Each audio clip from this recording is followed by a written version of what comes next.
Hello दोस्तों, क्या हाल चाल। नमस्कार आप सभी लोगों का आज के इस सेशन में। मैं हूं मोहम्मद आसिम और हम R S Sharma old NCERT जो है उसको पढ़ रहे हैं।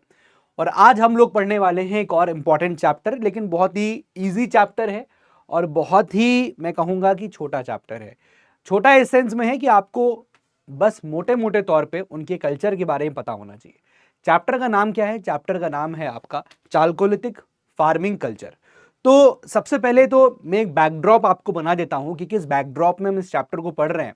थोड़ा सा याद भी दिलाता हूं कि हम क्या पढ़ रहे थे, है ना। फिर हम समझेंगे कि ये चालकोलिथिक क्या होता है। राइट।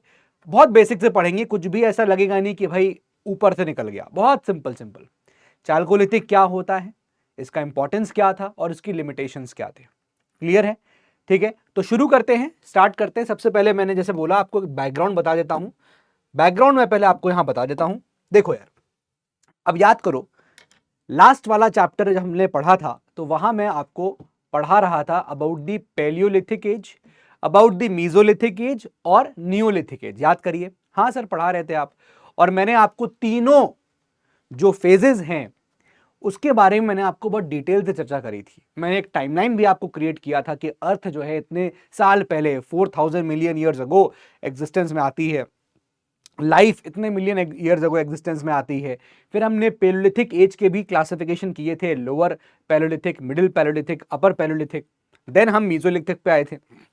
मीजोलिथिक में हमने देखा था एक ट्रांजिशन फेज था, है ना। क्लाइमेटिक चेंजेस हुए, उसकी वजह से एक बहुत बड़ा चेंज देखने को मिला। देन न्यूलिथिक में हमने देखा कि न्यू न्यू टूल्स आए थे। और ये जो तीन क्लासिफिकेशन मैंने करे थे, ये मैंने करे थे on the basis of tools. किस प्रकार के टूल? जैसे पेलोलिथिक था, पेलियोलिथिक, अब उसमें लोअर था। लोअर में आप देखोगे अलग प्रकार के पत्थर इस्तेमाल हो रहे थे। फिर जब क्लाइमेटिक चेंजेस हुए, वेजिटेशन बदल गया, जानवर के टाइप बदल गए। पहले बहुत मैमोथ एनिमल्स थे, बड़े बड़े एनिमल्स थे। फिर जब जानवर छोटे हो गए, फास्ट रनिंग हो गए, तो उनकी हंटिंग करने के लिए अलग टाइप के टूल्स की जरूरत पड़ी, है ना। तो ये आप देखोगे कि एक चीज हमने समझा कि हाँ, हमने जो है वो स्टोन्स के बारे में पढ़ा था, स्टोन टूल्स के बारे में पढ़ा था। और स्टोन टूल्स को क्राइटेरिया बना के हमने क्लासिफिकेशन किया था। तो यार ये थी हमारी क्या, स्टोन एज, है ना, स्टोन एज। अब एक बात ध्यान रखिएगा, याद रखिए, याद करिए कि जो न्यूलिथिक एज थी, न्यूलिथिक पीरियड थी, जब उसका एंड हो रहा था तो हमने देखा था कि इंसान जो है वो मेटल्स का इस्तेमाल भी करने लग गया था। वेरी इंपॉर्टेंट पार्ट है कि नहीं? यही मैंने आपको बताया था ना कि जब आपका न्यूलिथिक एज एंड हो रहा था तो उस वक्त आपने देखा कि मेटल्स का इस्तेमाल होना शुरू हो गया। अभी तक तो क्या था, अभी तक तो स्टोन का हो रहा था इस्तेमाल, लेकिन अब मेटल्स का इस्तेमाल होना यहां पर स्टार्ट हो जाता है। और पहला मेटल जो इंसान इस्तेमाल करता है या यूज करता है वो था कॉपर। क्या था? नोट करिएगा, कॉपर। इसीलिए आप समझ सकते हैं कॉपर की कितनी वैल्यू होती है हमारे आज भी इंडियन कल्चर के अंदर। आप देखिए कॉपर को कितना ज्यादा वैल्यू किया जाता है। ठीक है, तो न्यूलिथिक कल्चर जब, न्यूलिथिक फेज जब एंड हो रहा था तो उस वक्त हमने देखा था कि इंसान जो है, ह्यूमन बीइंग, वो मेटल्स का इस्तेमाल करने लगे थे। और जो पहला मेटल इंसान ने इस्तेमाल करना शुरू किया था वो था कॉपर। ठीक है ना।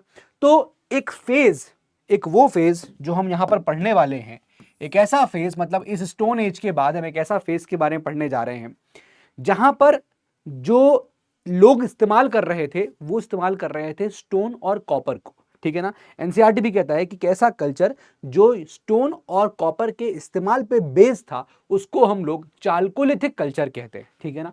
तो यहां पर क्या होता कि भाई एक ऐसा फेज आ गया था, ये तो न्यूलिथिक हो गया, जहां तक इंसान आप देखोगे इसमें क्या कर रहा था, यहां तक वो स्टोन का इस्तेमाल कर रहा था, है ना, स्टोन इससे पहले। लेकिन जब न्यूलिथिक एज एंड हो रही है तो मेटल्स का इस्तेमाल होना शुरू हो गया। ठीक है ना। तो यहां पर तो आपको देखने को मिल रहा था क्या, ये आपका स्टोन एज चल रहा था। इससे पहले क्या चल रहा था, स्टोन एज चल रहा था। लेकिन जब न्यूलिथिक एंड होता है और मेटल्स की शुरुआत होती है तो एक ऐसा फेज आता है जहां हमको यह देखने को मिलता है कि हम यहां पर स्टोन प्लस कॉपर का इस्तेमाल यहां पर करने लगे थे, स्टोन प्लस कॉपर का इस्तेमाल करने लगे थे। और एक ऐसा फेज, एक ऐसा कल्चर, कल्चर समझ रहे हो ना, मतलब यहां आसान भाषा में कल्चर हो गया कि एक प्रकार की हम कह सकते हैं टाइप्स ऑफ लोग रहने लगे जिनका अलग तरह का जीने का तरीका था, अलग तरह से उन्होंने सेट ऑफ चीज़ों का इस्तेमाल किया, है ना। और वो डिफरेंशिएट है पहले के कल्चर से और उसके आगे आने वाले कल्चर से। तो हमने एक डिवाइड कर दिया कि इसको कल्चर बोल दिया कि ये किनका कल्चर था, इनकी पॉटरी अलग थी, इनके रहने का तरीका अलग था, ये वेजिटेशन अलग करते थे। क्योंकि ऐसा नहीं कि 100 साल 200 साल का खाली समय हो, ये बहुत लंबे समय का टाइम था, है ना, सेंचुरीज निकल जाती थी, इसलिए इसको हमने ऐसे डिवाइड किया है। तो ये वाला जो फेज है जिसको हम स्टोन और कॉपर का फेज कह रहे हैं, जिसमें हम इनका यूज कर रहे हैं, इस यूज पे बेस्ड है, इसको हम लोग बोल रहे हैं क्या, नोट करिएगा, चाल्कोलिथिक कल्चर। आई होप ये बात आपको एकदम क्रिस्टल क्लियर हो गई होगी कि चाल्कोलिथिक कल्चर क्या होता है। एक ऐसा कल्चर, एक ऐसा फेज जो हम अब पढ़ेंगे स्टोन एज के बाद, कि इंसान ने कॉपर का इस्तेमाल करना शुरू किया। तो ऑब्वियस सी बात है, ऐसा तो है नहीं कि इमीडिएटली ऐसे न्यूलिथिक के बाद स्टोन इस्तेमाल होना बंद हो जाएगा। स्टोन का इस्तेमाल तो रहेगा ही, लेकिन इंसान कॉपर का इस्तेमाल करने लग गया। ठीक है, अब ये चाल्कोलिथिक पढ़ाने का पहले आइडिया ये है दोस्त, आप सोचोगे सर चाल्कोलिथिक कैसे पढ़ा रहे हो, उसका तो हड़प्पा आना चाहिए था। देखो चाल्कोलिथिक का जो पढ़ाने का ये वाला जो फेज है ना, कि स्टोन और कॉपर का आया, देखो यार समझने वाली बात ये, जैसे कॉपर है, जैसे ब्रॉन्ज है, ठीक है ना, तो ब्रॉन्ज कैसे बन रहा था, मैंने आपको बताया था ब्रॉन्ज कैसे बन रहा था। ब्रॉन्ज बनता, भाई हमारे यहाँ कॉपर तो था, लेकिन टिन की अवेलेबिलिटी कम थी, और हम टिन कहीं कहीं से इंपोर्ट करते थे। इंडिया में जो कुछ भी मिलता था बहुत लिमिटेड अमाउंट में मिलता था, है ना। हड़प्पन्स भी जो लेते थे, मंगाते थे, वो बाहर से मंगाते थे। तो बेसिकली ब्रॉन्ज जब बन रहा है तो वो कॉपर के साथ मिलके बन रहा है ना, कॉपर और टिन का मिलके ब्रॉन्ज बन रहा है, राइट। तो यहां पर आप देखोगे कि जो भी ऐसी साइट्स इंडिया में मिली जो चाल्कोलिथिक कल्चर फॉलो कर रही है, यानी कि वो साइट्स, वो प्लेसेस इंडिया में, वो जगह इंडिया में जहां पर स्टोन और कॉपर का इस्तेमाल हो रहा है, वो या तो प्री हड़प्पन थी, हड़प्पा से पहले ही एग्जिस्ट कर रही थी, ठीक है, या फिर हड़प्पा के पैरेलल एग्जिस्ट कर रही थी, या फिर हड़प्पा के बाद, हड़प्पा का पीरियड एंड हो गया, हड़प्पन सिविलाइजेशन खत्म हो गई, उसके बाद भी चाल्कोलिथिक साइट्स हमें एग्जिस्ट करती हुई मिली है, ठीक है। तो हम यहां पर देखेंगे तो वैसे चाल्कोलिथिक जो फेज है, ये आप ऐसे देखोगे कि आपकी एनसीईआरटी कहती है कि टेक्नोलॉजिकली ये पीरियड जो है वो प्री हड़प्पन को अप्लाई करना चाहिए, प्री हड़प्पन, है ना, क्योंकि कॉपर पहले आएगा फिर ब्रॉन्ज आएगा। लेकिन हम यहां पर उन साइट्स पे फोकस कर रहे हैं जो हड़प्पा के एंड होने के बाद आती है, हड़प्पा के लास्ट मैच्योर स्टेज में, लास्ट स्टेज पे आती है। क्लियर है, अभी हम उन साइट्स पे यहां फोकस करने जा रहे हैं, ठीक है, बात समझ में आ गया। तो एक बात दिमाग में क्लियर रखना, क्या क्लैरिटी रखना, कि भाई जो चाल्कोलिथिक साइट्स हैं वो आपको हड़प्पा से पहले भी मिलेंगी, हड़प्पा के पैरेलल भी चल रही हैं, और डिवाइड किया गया और हड़प्पा के बाद भी मिल रही हैं। हम यहां जो फेज देखने वाले हैं वो लास्ट फेज ऑफ हड़प्पा और उसके एंड की, उसके बाद की जो साइट्स हैं उन पे हम चाल्कोलिथिक साइट्स पे फोकस करने वाले। क्लियर है यहां तक बात। तो इस चैप्टर को जब हम पढ़ेंगे तो दोस्तों इस चैप्टर को मैं आपको 3 पार्ट्स में यहां डिवाइड करने वाला हूं। चलिए इस चैप्टर को हम लोग 3 पार्ट्स में यहां पर स्टडी करेंगे, एकदम सिंपल और क्रिस्प पढ़ाने वाला हूं। देखिए पहला चीज हम देखेंगे, what is chalcolithic, what is chalcolithic, पहला पोर्शन तो यही हो गया, क्या होता है चाल्कोलिथिक। आई होप ये आंसर क्लियर हो गया होगा आपको, ठीक है ना। Point number B, importance of chalcolithic, importance of chalcolithic culture, importance of chalcolithic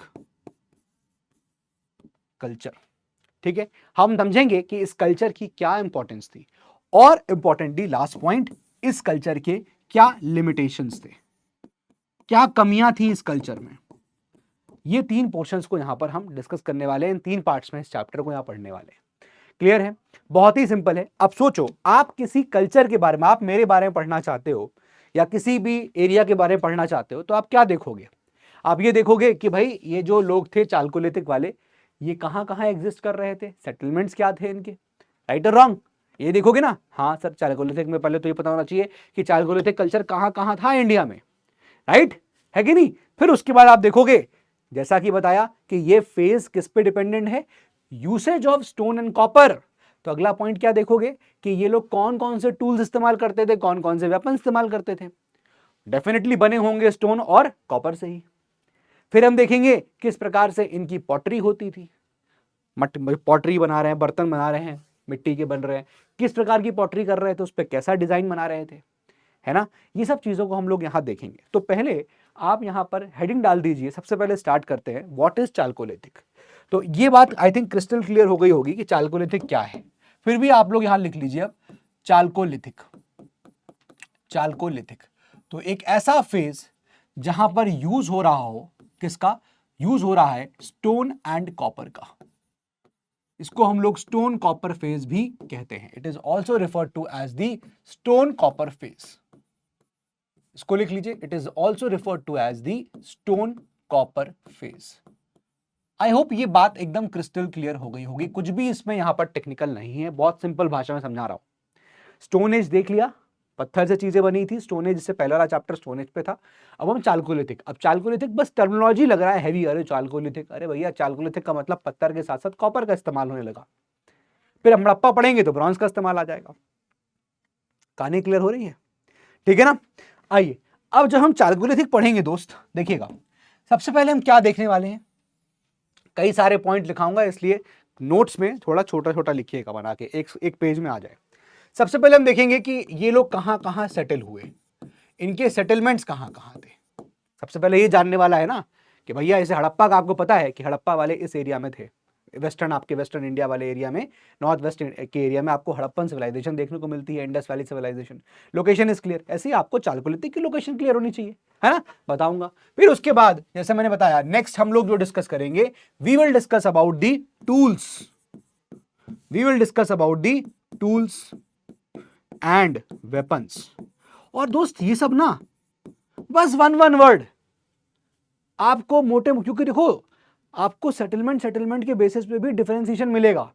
जैसे आपके कुछ सेटलमेंट जिसको आपको मिलेंगे वेस्टर्न महाराष्ट्र के एरिया के, कुछ सेटलमेंट आपको मिलेंगे वेस्टर्न मध्य प्रदेश के एरिया में, कुछ सेटलमेंट आपको मिलेंगे ईस्टर्न राजस्थान में। ठीक है ना, आप समझ रहे हो कौन सा एरिया की बात मैं कर रहा हूं।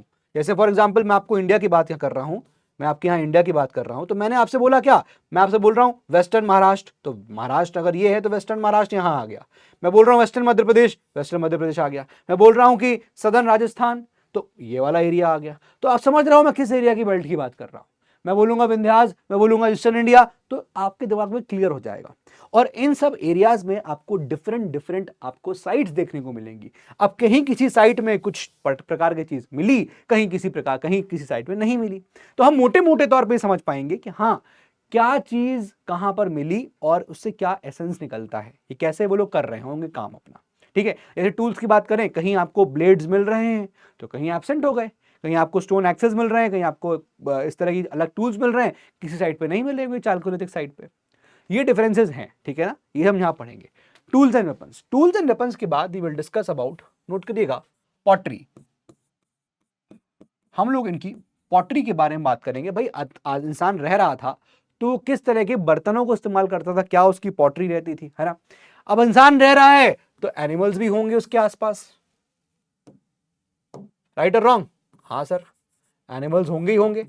भाई ऐसा थोड़ी है कि जानवर नहीं होंगे, बिल्कुल होंगे। हमने देखा ही एनिमल्स उस वक्त क्या थे, ये हम पढ़ना है।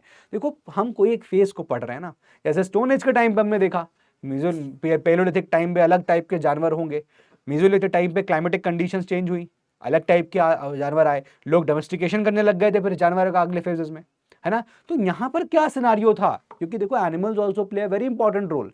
वो पहले इंसान का फूड भी था, फिर वो कैटल रियरिंग होने लगी थी, याद करिए, है ना। तो वो एक तरह से इकोनॉमी को बढ़ाने में भी काम आने वाला है। लेकिन क्या चालकोलिथिक वाले लोग ये काम करेंगे, क्या करते थे ऐसा, ये हम समझना पड़ेगा। एनिमल्स, फिर हम बात करेंगे एनिमल्स के साथ साथ एक और लगी हुई चीज। भाई नॉनवेज की बात तो कर ली, वेज की बात कौन करेगा, लिखिएगा वेजिटेशन, या फिर वेजिटेशन की जगह लिख लीजिए आप एग्रीकल्चर। देखो ये लोग प्योर एग्रीकल्चरिस्ट ऐसे नहीं थे, लेकिन यहां पर जब मैं एग्रीकल्चर डिस्कस करूंगा तो I will discuss both the things, food grains वाली चीजें, फूड ग्रेन्स और नॉन फूड, और नॉन फूड वाली बातें। मतलब जैसे हम देखेंगे, आप अगर सोचो यहां नॉन फूड क्या हो सकता है, एग्जाम्पल सोचो कि अगर आप महाराष्ट्र के एरिया में हो तो वहां पर आपको ब्लैक सॉइल मिलता है, और ब्लैक सॉइल बेस्ट होता है कॉटन की खेती के लिए, है ना। पढ़ते आ रहे हो, देखो कैसे आप इंटरकनेक्ट कर रहे हो ज्योग्राफी को हिस्ट्री से। इसीलिए यूपीएससी की तैयारी, it is inter relating all the subjects, है ना। ये इंपॉर्टेंट है। देखो आपको क्या करना है कि आप इकोनॉमी पढ़ रहे हो तो आपका कनेक्शन उससे, आपका हिस्ट्री से होना चाहिए, क्योंकि हर इकोनॉमी की, हर एरिया की एक ना एक इकोनॉमी रही होगी। फिर कैसे over the period of time वो चेंज हुई, this is nothing but history, है कि नहीं। और जब भी आप किसी एरिया की इकोनॉमी देखोगे वो डिपेंड करेगी वहां की ज्योग्राफी पे।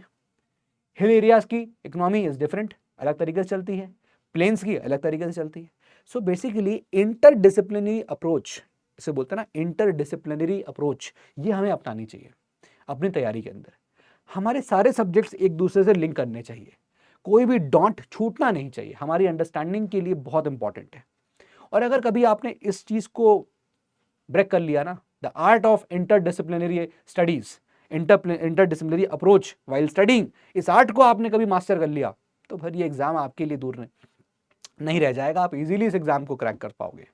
You will be very close, you will very close, I will not से इजीली बिकॉज इस एग्जाम की कुछ सर्टेनिटी नहीं होती, बट हाँ yes you will be very close, you might be very close. ठीक है, जब मैं एग्रीकल्चर की बात करूंगा तो फूड और नॉन फूड यहां पर मैं दोनों बताने वाला हूं। उसके अलावा फिर हम बात करेंगे इनके आर्ट, इनके हैबिटेशन के बारे में।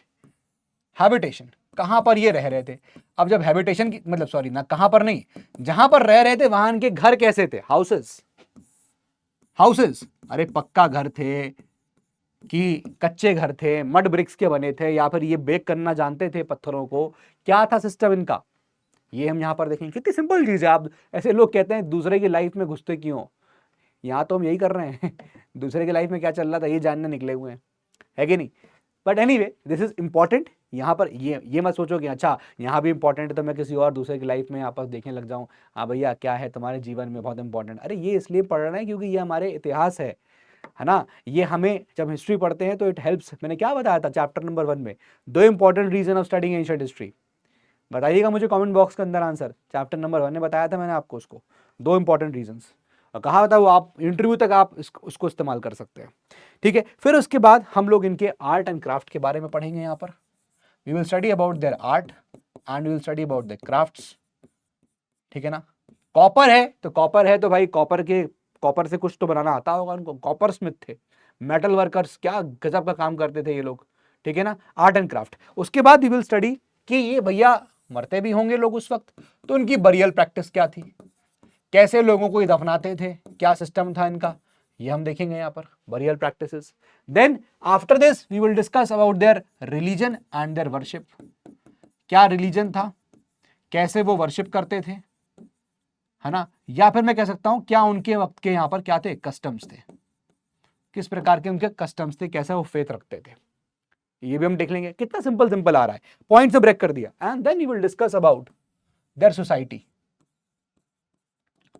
सोसाइटी कैसी थी, we will discuss about the society. ये मैं आपको इसलिए लिखा रहा हूं कि आपको एनसीईआरटी में एक हेडिंग कहीं नहीं मिलेगी, लेकिन जो पैराग्राफ लिखे हुए हैं ना चेंज कर करके, उन पैराग्राफ्स में आपको इन्हीं चीजों के बारे में बात लिखी है बस। ये इसलिए मैंने आपको काम कर दिया। मेरा आपका काम देखो पढ़ाने का, देखो यार पढ़ तो तुम लोगे, ऐसा तो है नहीं किताब में जो लिखा है वो आपके लिए रॉकेट साइंस है, समझ में नहीं आ सकता। एक दूसरे लोगों की जिंदगी के बारे में, उनकी पर्सनल लाइफ के बारे में लिखा हुआ है कि कैसे जीते थे, क्या खाते थे, क्या पीते थे, क्या ओढ़ते थे, क्या सोते थे, क्या जीवन में फन था उनके, नेटफ्लिक्स एंड चिल था कि नहीं था, यही सब तो जानने निकले हो। तो ये सब तो जैसे जान सकते हो, ऐसे जान सकते हो। अरे इतने लेक्चर पढ़े हैं, यूट्यूब पे देख लो, वहां देख लो, कहीं और देख लो। वाई मी, मुझे क्यों चूज कर रहे हो। वो इसलिए मेरा आइडिया ये है कि अगर आप मुझसे पढ़ रहे हो तो मैं ये बताना चाहता हूं कि पढ़ना कैसे है। मैं आप लोगों के लिए चीजों को आसान करना चाहता हूं, आपको आइडिया मिल जाए। आपने एक चीज समझी, देखो मैंने भी एनसीईआरटी पढ़ी, आपने भी एनसीईआरटी पढ़ी, लेकिन हम दोनों में फर्क क्या था। या मैंने एनसीईआरटी पढ़ाई, एक टीचर ने और ने एनसीईआरटी पढ़ाई, लेकिन हम दोनों में फर्क क्या था। फर्क यही है कि जब मैं आपको एनसीईआरटी पढ़ा रहा हूं तो मैं आपको एसेंस दे रहा हूं चैप्टर का, आपको ये क्लियर हो गई। और ये बाई गॉड कह रहा हूं, एनसीईआरटी खोल के देखना, ये हेडिंग्स आपको मिलेंगी ही नहीं एनसीईआरटी में। पैराग्राफ में चीजें लिखी हुई हैं, कहीं पॉटरी के बारे में बताया है तो कहीं कुछ बताया, कहीं कुछ बताया हुआ है। तो अगर आप ये बाइफर्केशन कर लेते हैं या चीजें, तो आप कुछ, अब आप क्लियर हो गया इस चैप्टर में क्या है, ये लिखा हुआ है सब। इसके अलावा एक साइट है गणेश्वर साइट। ठीक है, इंपॉर्टेंट साइट है, उसके बारे में एक ब्रीफ या फिर हमको इंपॉर्टेंट जो डिटेल नॉलेज चाहिए होगी, डिटेल व्यू चाहिए होगा, है ना, तो हम वो यहां पर देखेंगे। एक साइट है उसके बारे में पढ़ेंगे यहां पर। ठीक है ना, प्लस लिखिएगा गणेश्वर। ठीक है ना, ये साइट है और इसका हम लोग एक डिटेल्ड व्यू मतलब ये नहीं कि बहुत डिटेल्ड व्यू मतलब एक पैराग्राफ लिखा है एनसीईआरटी में, वो हम यहां देखेंगे, 1-2 पैराग्राफ्स। क्लियर है। और जब हम इतना जान लेंगे इनके बारे में, तो एक और चीज जानना हमको जरूरी है कि इनका डिक्लाइन कैसे हुआ, इस कल्चर का प्लस डिक्लाइन कैसे हुआ, ये भी तो समझना जरूरी है। हाँ सर, तो हम इनके डिक्लाइन के रीजंस जान लेंगे। अब आपको ये सारे पॉइंटर्स में अगर मिल जाए पॉइंट पॉइंट पॉइंट पॉइंट, तो आंसर क्लियर हो जाएगा। कोई भी चीज लिखने को आ गई आप लिख सकते हो। जब ये समझ लेंगे then we will come to the second part, that is importance of chalcolithic culture. Importance आप लोग मुझे बताइएगा, मैं आपको पढ़ाऊंगा, लिखाऊंगा, मतलब यहां पर पढ़ाऊंगा मैं आपको, लेकिन आप पॉइंट्स बना सकते हैं फिर उससे। और लिमिटेशंस 10 लिमिटेशन बताऊंगा, 10 पॉइंट्स, क्या क्या कमियां थी या क्या क्या दिक्कतें थी चालकोलिथिक कल्चर में। जैसे एग्जाम्पल दे देता हूं यहां पर एक, कि जानवर की बात करेंगे तो ये एनिमल की डोमेस्टिकेशन तो करते थे, लेकिन इनको ये नहीं पता था, या ये लोग ऐसा कह सकते हैं, दे did not use the milk of the animals. ये जानवरों का दूध का इस्तेमाल नहीं करते थे इंसान को फीड करने के लिए, नहीं करते थे। इनको नहीं लगता था कि हाँ इनसे इनका जो जो मिल्क है वो इंसान के काम आ सकता है, नहीं। ये डोमेस्टिकेशन करते थे कि जो जानवर का दूध है वो जानवर के काम आएगा, हमारे लिए जानवर खाली हंटिंग करके खाने वाला काम है। एक लिमिटेशन है ये उनका, एग्जाम्पल दिया मैंने आपको जस्ट, ठीक है ना। ये सब चीजें इस तरह से लिमिटेशंस इसके आगे यहां पर आगे आएंगे। क्लियर है चैप्टर का एसेंस, चैप्टर का आउटलाइन पूरा है, तो आई होप यहाँ क्लियर हो गया। इस 20 मिनट में मैंने आपको कुछ ज्यादा नहीं पढ़ाया, कुछ नहीं पढ़ाया मैंने इस 20 मिनट में आपको कुछ नहीं पढ़ाया, है कि नहीं। मैंने आपको सिर्फ चैप्टर का आउटलाइन दिया, और चैप्टर का आउटलाइन ऐसा है, जो आउटलाइन मतलब मैंने आपको पूरा जिस्ट कर दिया चैप्टर के, क्या पढ़ने वाले हैं, क्या क्या पढ़ने वाले हैं। अब जब आप एनसीईआरटी लेके बैठोगे ना, तो आपको ये हेडिंग्स दिखने लग जाएंगी। सोचो बस यही बात है ना, कि किताब कहो इसमें लिख दिया जाए, बना दी जाए किताब, लिख दूं कि भैया जहां हम एनसीईआरटी पढ़ रहे हैं तो वहाँ हेडिंग पढ़ते पढ़ते हम सारी हेडिंग वहाँ डालते हैं, किताब बना दें। चालकोलिथिक कल्चर, सेटलमेंट कैसा था, पॉटरी कैसी थी, हेडिंग में डाल दो। एनसीईआरटी का बस यही पॉइंट है कि आपको ढूंढना पड़ेगा, और वही काम मैं आपके लिए आसान करना चाहता हूं। आई वॉन्ट कि आप लोगों की जो पढ़ाई है वो आसान हो सके।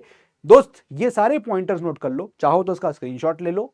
इन्हीं पॉइंटर्स के इर्द गिर्द हमारा पूरा लेक्चर घूमने वाला है, एक बार स्क्रीनशॉट ले लो, ठीक है। चलिए अब हम आगे बढ़ते हैं। सबसे पहले हम बात करते हैं सेटलमेंट्स की, कहां कहां पर सेटल हुए। देखो यार, हम जब सेटलमेंट की बात करेंगे तो मैं आपको 4 से 5 एरियाज बता रहा हूं जहां आपको चालकोलिथिक कल्चर देखने को मिलेगा, ठीक है ना। चलिए पहले देखिए, ये मैंने यहां पर बताया हुआ है, कुछ इंट्रोडक्शंस का देख लीजिए कि metal began to be used at the end of the neolithic period. Notes में लेके आया हूं आप लोगों के लिए साथ में, ये भी कि आप ये भी अपने साथ साथ रख सकें। तो न्यूलिथिक पीरियड के एंड पे मेटल का इस्तेमाल शुरू हो गया, और ये था प्री हड़प्पन फेज में, यानी हड़प्पा नहीं आया था तो उसके पहले ही फेज में, आप हड़प्पा से पहले ही आप देखोगे कि इंसान ने जो है वो इस्तेमाल करना शुरू कर दिया था मेटल्स को, ठीक है ना। तो वही मैंने कहा कि चालकोलिथिक कल्चर वैसे टेक्निकली आप देखोगे तो वो प्री हड़प्पन फेज में जाता है, लेकिन यहाँ पर जो हम पढ़ेंगे इन सम पार्ट देखोगे this culture appeared post Harappa period also, यानी हड़प्पन सिविलाइजेशन खत्म होने के बाद भी आपको कल्चर जो चालकोलिथिक कल्चर है वो देखने को मिलेगा। और इस लेक्चर में, इस चैप्टर में हम लोग ये जो हड़प्पा के बाद साइट्स आई हैं उन पे फोकस कर रहे हैं। मैं कोई भी साइट बताऊंगा आपको, अहड़ कल्चर, गिलुंद, ठीक है, जॉर्वे कल्चर, मालवा कल्चर, कायत कल्चर, ठीक है ना, इन सब के बारे में बताऊंगा। जब मैं प्री हड़प्पा, मैं साथ हड़प्पा के साथ साथ बोलूंगा तो कालीबंगन हो गया, है ना, ये सब चीजें थी प्री हड़प्पा, उस पर डिस्कस करेंगे। लेकिन फिलहाल के लिए आई होप ये पॉइंट इज वेरी क्लियर। तो मटेरियल यूज्ड मैंने बताया आपको, स्टोन हम पहले यूज कर रहे थे, नाउ कॉपर का आ गया। इन दोनों को मिला के अगर देखा जाए तो this will be basically called as the chalcolithic period, है ना, चालकोलिथिक पीरियड। एंड देन आप देखोगे हड़प्पा ब्रॉन्ज आएगा, तो ब्रॉन्ज जो फेज है यहां पर आपको हड़प्पन सिविलाइजेशन देखने को मिलेगा, ठीक है। ये हड़प्पा के पीरियड में आपको यहां पर ये पर्टिकुलर आपको ब्रॉन्ज एज देखने को मिलेगी। पढ़ लोगे, खुद पढ़ लोगे, मुझे पता है। पढ़ना कैसे है और पढ़ाई को आसान कैसे बनाना है वो मेरा काम है, और यही एक काम टीचर का होता है। एक टीचर वो नहीं है जो हर चीज पूरी किताब की उठा उठा के पूरी लिख दे, भाई ये तो एक टॉपर भी कर देगा। तो टॉपर और टीचर में क्या फर्क? टीचर का मतलब एक गाइड, टीचर का मतलब एक आपको रास्ता दिखाने वाला मेंटर, एक कोच, है ना। कैसे बैट पकड़ना है ये सिखाया जाता है कोच के द्वारा। शॉट्स मारना प्लेयर को खुद है जब वो ग्राउंड पर जाता है। वैसे मैं आपके लिए यहाँ पर एक कोच की तरह हूँ। कैसे पढ़ना है, क्योंकि पढ़ना तो आपको बहुत ज़्यादा आता पढ़ना है। अरे भाई साहब, जब कल को डीएम बन जाओगे तो डीएम बनने के बाद क्या फाइलें पढ़ने के लिए कोई टीचर ढूंढोगे कि इसका कोई नोट्स बना दे, कोई समझा दे? नहीं ना। डेवलप दी आर्ट, उस चीज़ को डेवलप करो। UPSC is all about this. Develop करिए अपनी उन स्किल्स को, डेवलप करिए इन चीज़ों को जो मैं आपको यहाँ बता रहा हूँ, ठीक है ना। ये पार्ट है ऑफ यूपीएससी प्रिपरेशन। सारे चैप्टर सोचोगे पढ़ाते कोई चला जाए, हर एक एक line by line, that's not, क्योंकि इतना वास्ट सिलेबस है।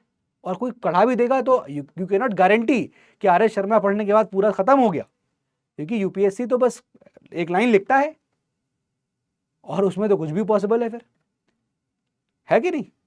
तो डेवलप करिए इस आर्ट को, वही लिखा है they were primarily rural communities. ये पॉइंट देखो अब यहां पर नोट करिएगा कि जो चालकोलिथिक पीरियड के लोग थे, आप देखिएगा वो क्या थे, वो रूरल कम्युनिटीज थे, यानी कि ग्रामीण इलाकों में यहां पर रहते थे। आप तो देखोगे हड़प्पा के टाइम में तो अर्बनाइजेशन भी स्टार्ट हो गया था, है ना, बट ये चालकोलिथिक वाले लोग रूरल कम्युनिटीज थे यहाँ पर। दूसरा पॉइंट, दे वर स्प्रेड अक्रॉस इंडिया, पूरे इंडिया में लगभग हर जगह आपको अलग अलग एरियाज में अभी बताऊंगा सेटलमेंट्स आपको कहाँ कहाँ ये लोग मिलते हैं। Harappan started the use of bronze more, तो ब्रॉन्ज का इस्तेमाल आप ज्यादातर आपको हड़प्पा के साइट्स में या हड़प्पा के टाइम पीरियड पर देखने को मिलता है। Clear now. अब चालकोलिथिक सेटलमेंट्स इंडिया में कहां कहां आती हैं, ये 4-5 जगह जो लिखी है यही आपको पॉइंटर्स लिखने हैं, ठीक है ना। चलिए एक बार हम यहां पर बात कर लेते हैं क्या क्या यहां सेटलमेंट्स थे, फिर मैं उस स्लाइड पे वापस आ जाता हूं। सेटलमेंट्स लिखिए, सेटलमेंट्स, प्लीज राइट सेटलमेंट्स। और सेटलमेंट्स में जब हम बात करेंगे तो बना लीजिए 4 इस क्रॉस को और लिख लीजिए इन सेटलमेंट साइट्स के बारे में। देखो अब मैप अपने दिमाग में इमेजिन करो, और पहले हम जो बात करने जा रहे हैं वो बात करने जा रहे हैं साउथ ईस्टर्न राजस्थान की। नोट करिएगा, साउथ ईस्टर्न राजस्थान। अब दिमाग में मैप बन रहा है, राजस्थान का एरिया दिख गया, हाँ गुजरात के ऊपर दिख गया सर, ठीक है। राजस्थान का भी आप देखोगे तो साउथ वाला एरिया, यानी जो बॉर्डर्स गुजरात से टच हो रहे हैं उसकी बात हो रही है, और ईस्टर्न मतलब टुवर्ड्स द साइड ऑफ, आप देखोगे तो Madhya Pradesh UP in side की तरफ बात कर रहा है। तो साउथ ईस्टर्न राजस्थान की बात करेंगे तो यहां पर आपको कुछ चालकोलिथिक साइट्स जो है वो देखने को मिलती है। क्लियर है, यहां पर आपको कौन कौन सी साइट्स ऐसी देखने को मिलेंगी, देखिए एक आपको मिलेगी इंपॉर्टेंट, कई हैं वैसे आपको बता रहा हूं, अहर, इसको अहड़ कल्चर, यहां पर जो सभ्यता एक तरह से लोग जो डेवलप रहने लगे इस जगह पे वो अहड़ कल्चर बोला गया, ठीक है ना, अहड़ कल्चर। ऐसे ही आपको यहां मिलेगा गिलुंद, क्या मिलेगा, गिलुंद, नोट करिएगा गिलुंद, ठीक है ना, नोट कर लीजिए। ये 2 साइट बहुत इंपॉर्टेंट। नेक्स्ट अगला, अब साउथ ईस्टर्न राजस्थान देख लिया हमने, then we come on next is western part of Madhya Pradesh, यानी कि आप देख रहे हो, आप वही एरिया आपको झुंड देखने को मिल रहा है जो मैं आपको बता रहा था अभी, राजस्थान के साउथ ईस्टर्न वाला हिस्सा और वेस्ट मध्य प्रदेश का वेस्टर्न हिस्सा जुड़ा हुआ होगा, ठीक है ना। तो नोट करिएगा वेस्टर्न मध्य प्रदेश, और वेस्टर्न मध्य प्रदेश में भी आपको यहां पर कुछ इंपॉर्टेंट साइट्स मिलेंगी, जैसे फॉर एग्जांपल हम बात करेंगे तो मालवा, कायथ, है ना, ईरान, ये सब नोट करिएगा। मालवा, यहां पर जो कल्चर बनता है उसको हम बोलते हैं मालवा कल्चर, ठीक है ना। फिर आपको कल्चर देखने को मिलेगा क्या, कायथ कल्चर, कायथ कल्चर, ये साइट्स के नाम है, जगह जहां पर अपना अपना कल्चर शुरू हो गया। ईरान कल्चर, ईरान कल्चर, बात समझ में आ गया। तो ये आपको यहां पर कुछ साइट्स हैं जो देखने को मिल रही हैं, जो हमें मिलेगी कहां, वेस्टर्न मध्य प्रदेश में, ठीक है। वेस्टर्न मध्य प्रदेश से नीचे लगा हुआ आपको हिस्सा मिलेगा वेस्टर्न महाराष्ट्र का, ठीक है ना। तो नेक्स्ट लिख लीजिएगा western Maharashtra, point number C, very very important, क्योंकि वेस्टर्न महाराष्ट्र में जो आपको मिलेगा वो है जॉर्वे कल्चर। वेस्टर्न महाराष्ट्र, यहां पर क्या मिल रहा है, नोट करिएगा, जारवे कल्चर, जॉर्वे कल्चर, इसके अलावा नेवासा, इसके अलावा नेवासा, नोट करिएगा। अब ये महाराष्ट्र के अंदर साइट्स हैं, चालकोलिथिक साइट्स इनसाइड महाराष्ट्र, ऐसे समझिएगा, Chalcolithic sites inside Madhya Pradesh, Chalcolithic sites inside Rajasthan, ऐसे समझना है। सेटलमेंट्स कहां कहां हुए ये हम समझ रहे हैं, ठीक है ना। तो महाराष्ट्र की बात करेंगे तो जोरवे हो गया, नेवासा हो गया, दायमाबाद हो गया, चंदौली हो गया, इनाम गांव हो गया। तो आप 2 और लिख लीजिए यहां पर, एक आप लिख लीजिए यहां पर Daimabad, very very important, Daimabad, और एक और लिख लीजिए प्लीज, दैट इज इनाम गांव। आपके एनसीईआरटी में 1-2 नाम और लिखे हैं, वो आप अपने नोट्स पर लिख लीजिएगा, जैसे चंदौली लिखा हुआ है और सोनगांव लिखा हुआ है, ठीक है ना, ये इंपॉर्टेंट है। ऐसे आपको नासिक भी मिलेगा, प्रकाश जी मिलेगा, ये सब चीजें मिलेगा। क्लियर है, यहां तक बात क्लियर है। जारवे कल्चर आपको कहां मिलेगा, जारवे कल्चर जो है वो सिचुएटेड है on the left bank of Pravara river, है ना, क्या नाम है इसका, प्रवरा रिवर, और ये ट्रिब्यूटरी है किसकी, गोदावरी की। तो जावरे कल्चर जो आपको देखने को मिलता है ये मिलेगा, सिचुएटेड है ऑन द बैंक ऑफ, कहां, प्रवरा रिवर, लिख लीजिएगा प्रवरा रिवर, और ये जो है it's a tributary of Godavari.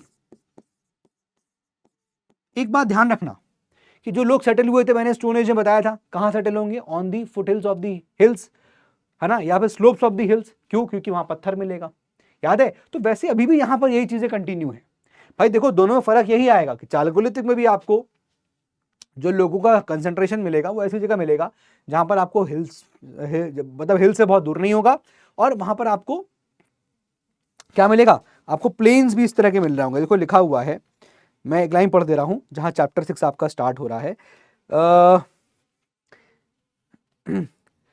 लिखा है, they were primarily rural communities spread over a wide area in those parts of the country where hilly land and rivers were available. तो जहां रिवर्स हैं और जहां हिली लैंड्स हैं वहां पर ये लोग सेटल हो रहे हैं, ठीक है ना। वही चीज आपको यहां देखने को मिल रही है। Then point number D, point number D में आता है आपका, जैसे मैं यहां पर लिख दूंगा आपका विंध्यास, यहां पर मैं सेंट्रल इंडिया लिख दूं, यहां पर जो वर्ड लिखा है वो लिखा है सदर्न एंड ईस्टर्न इंडिया, ठीक है ना।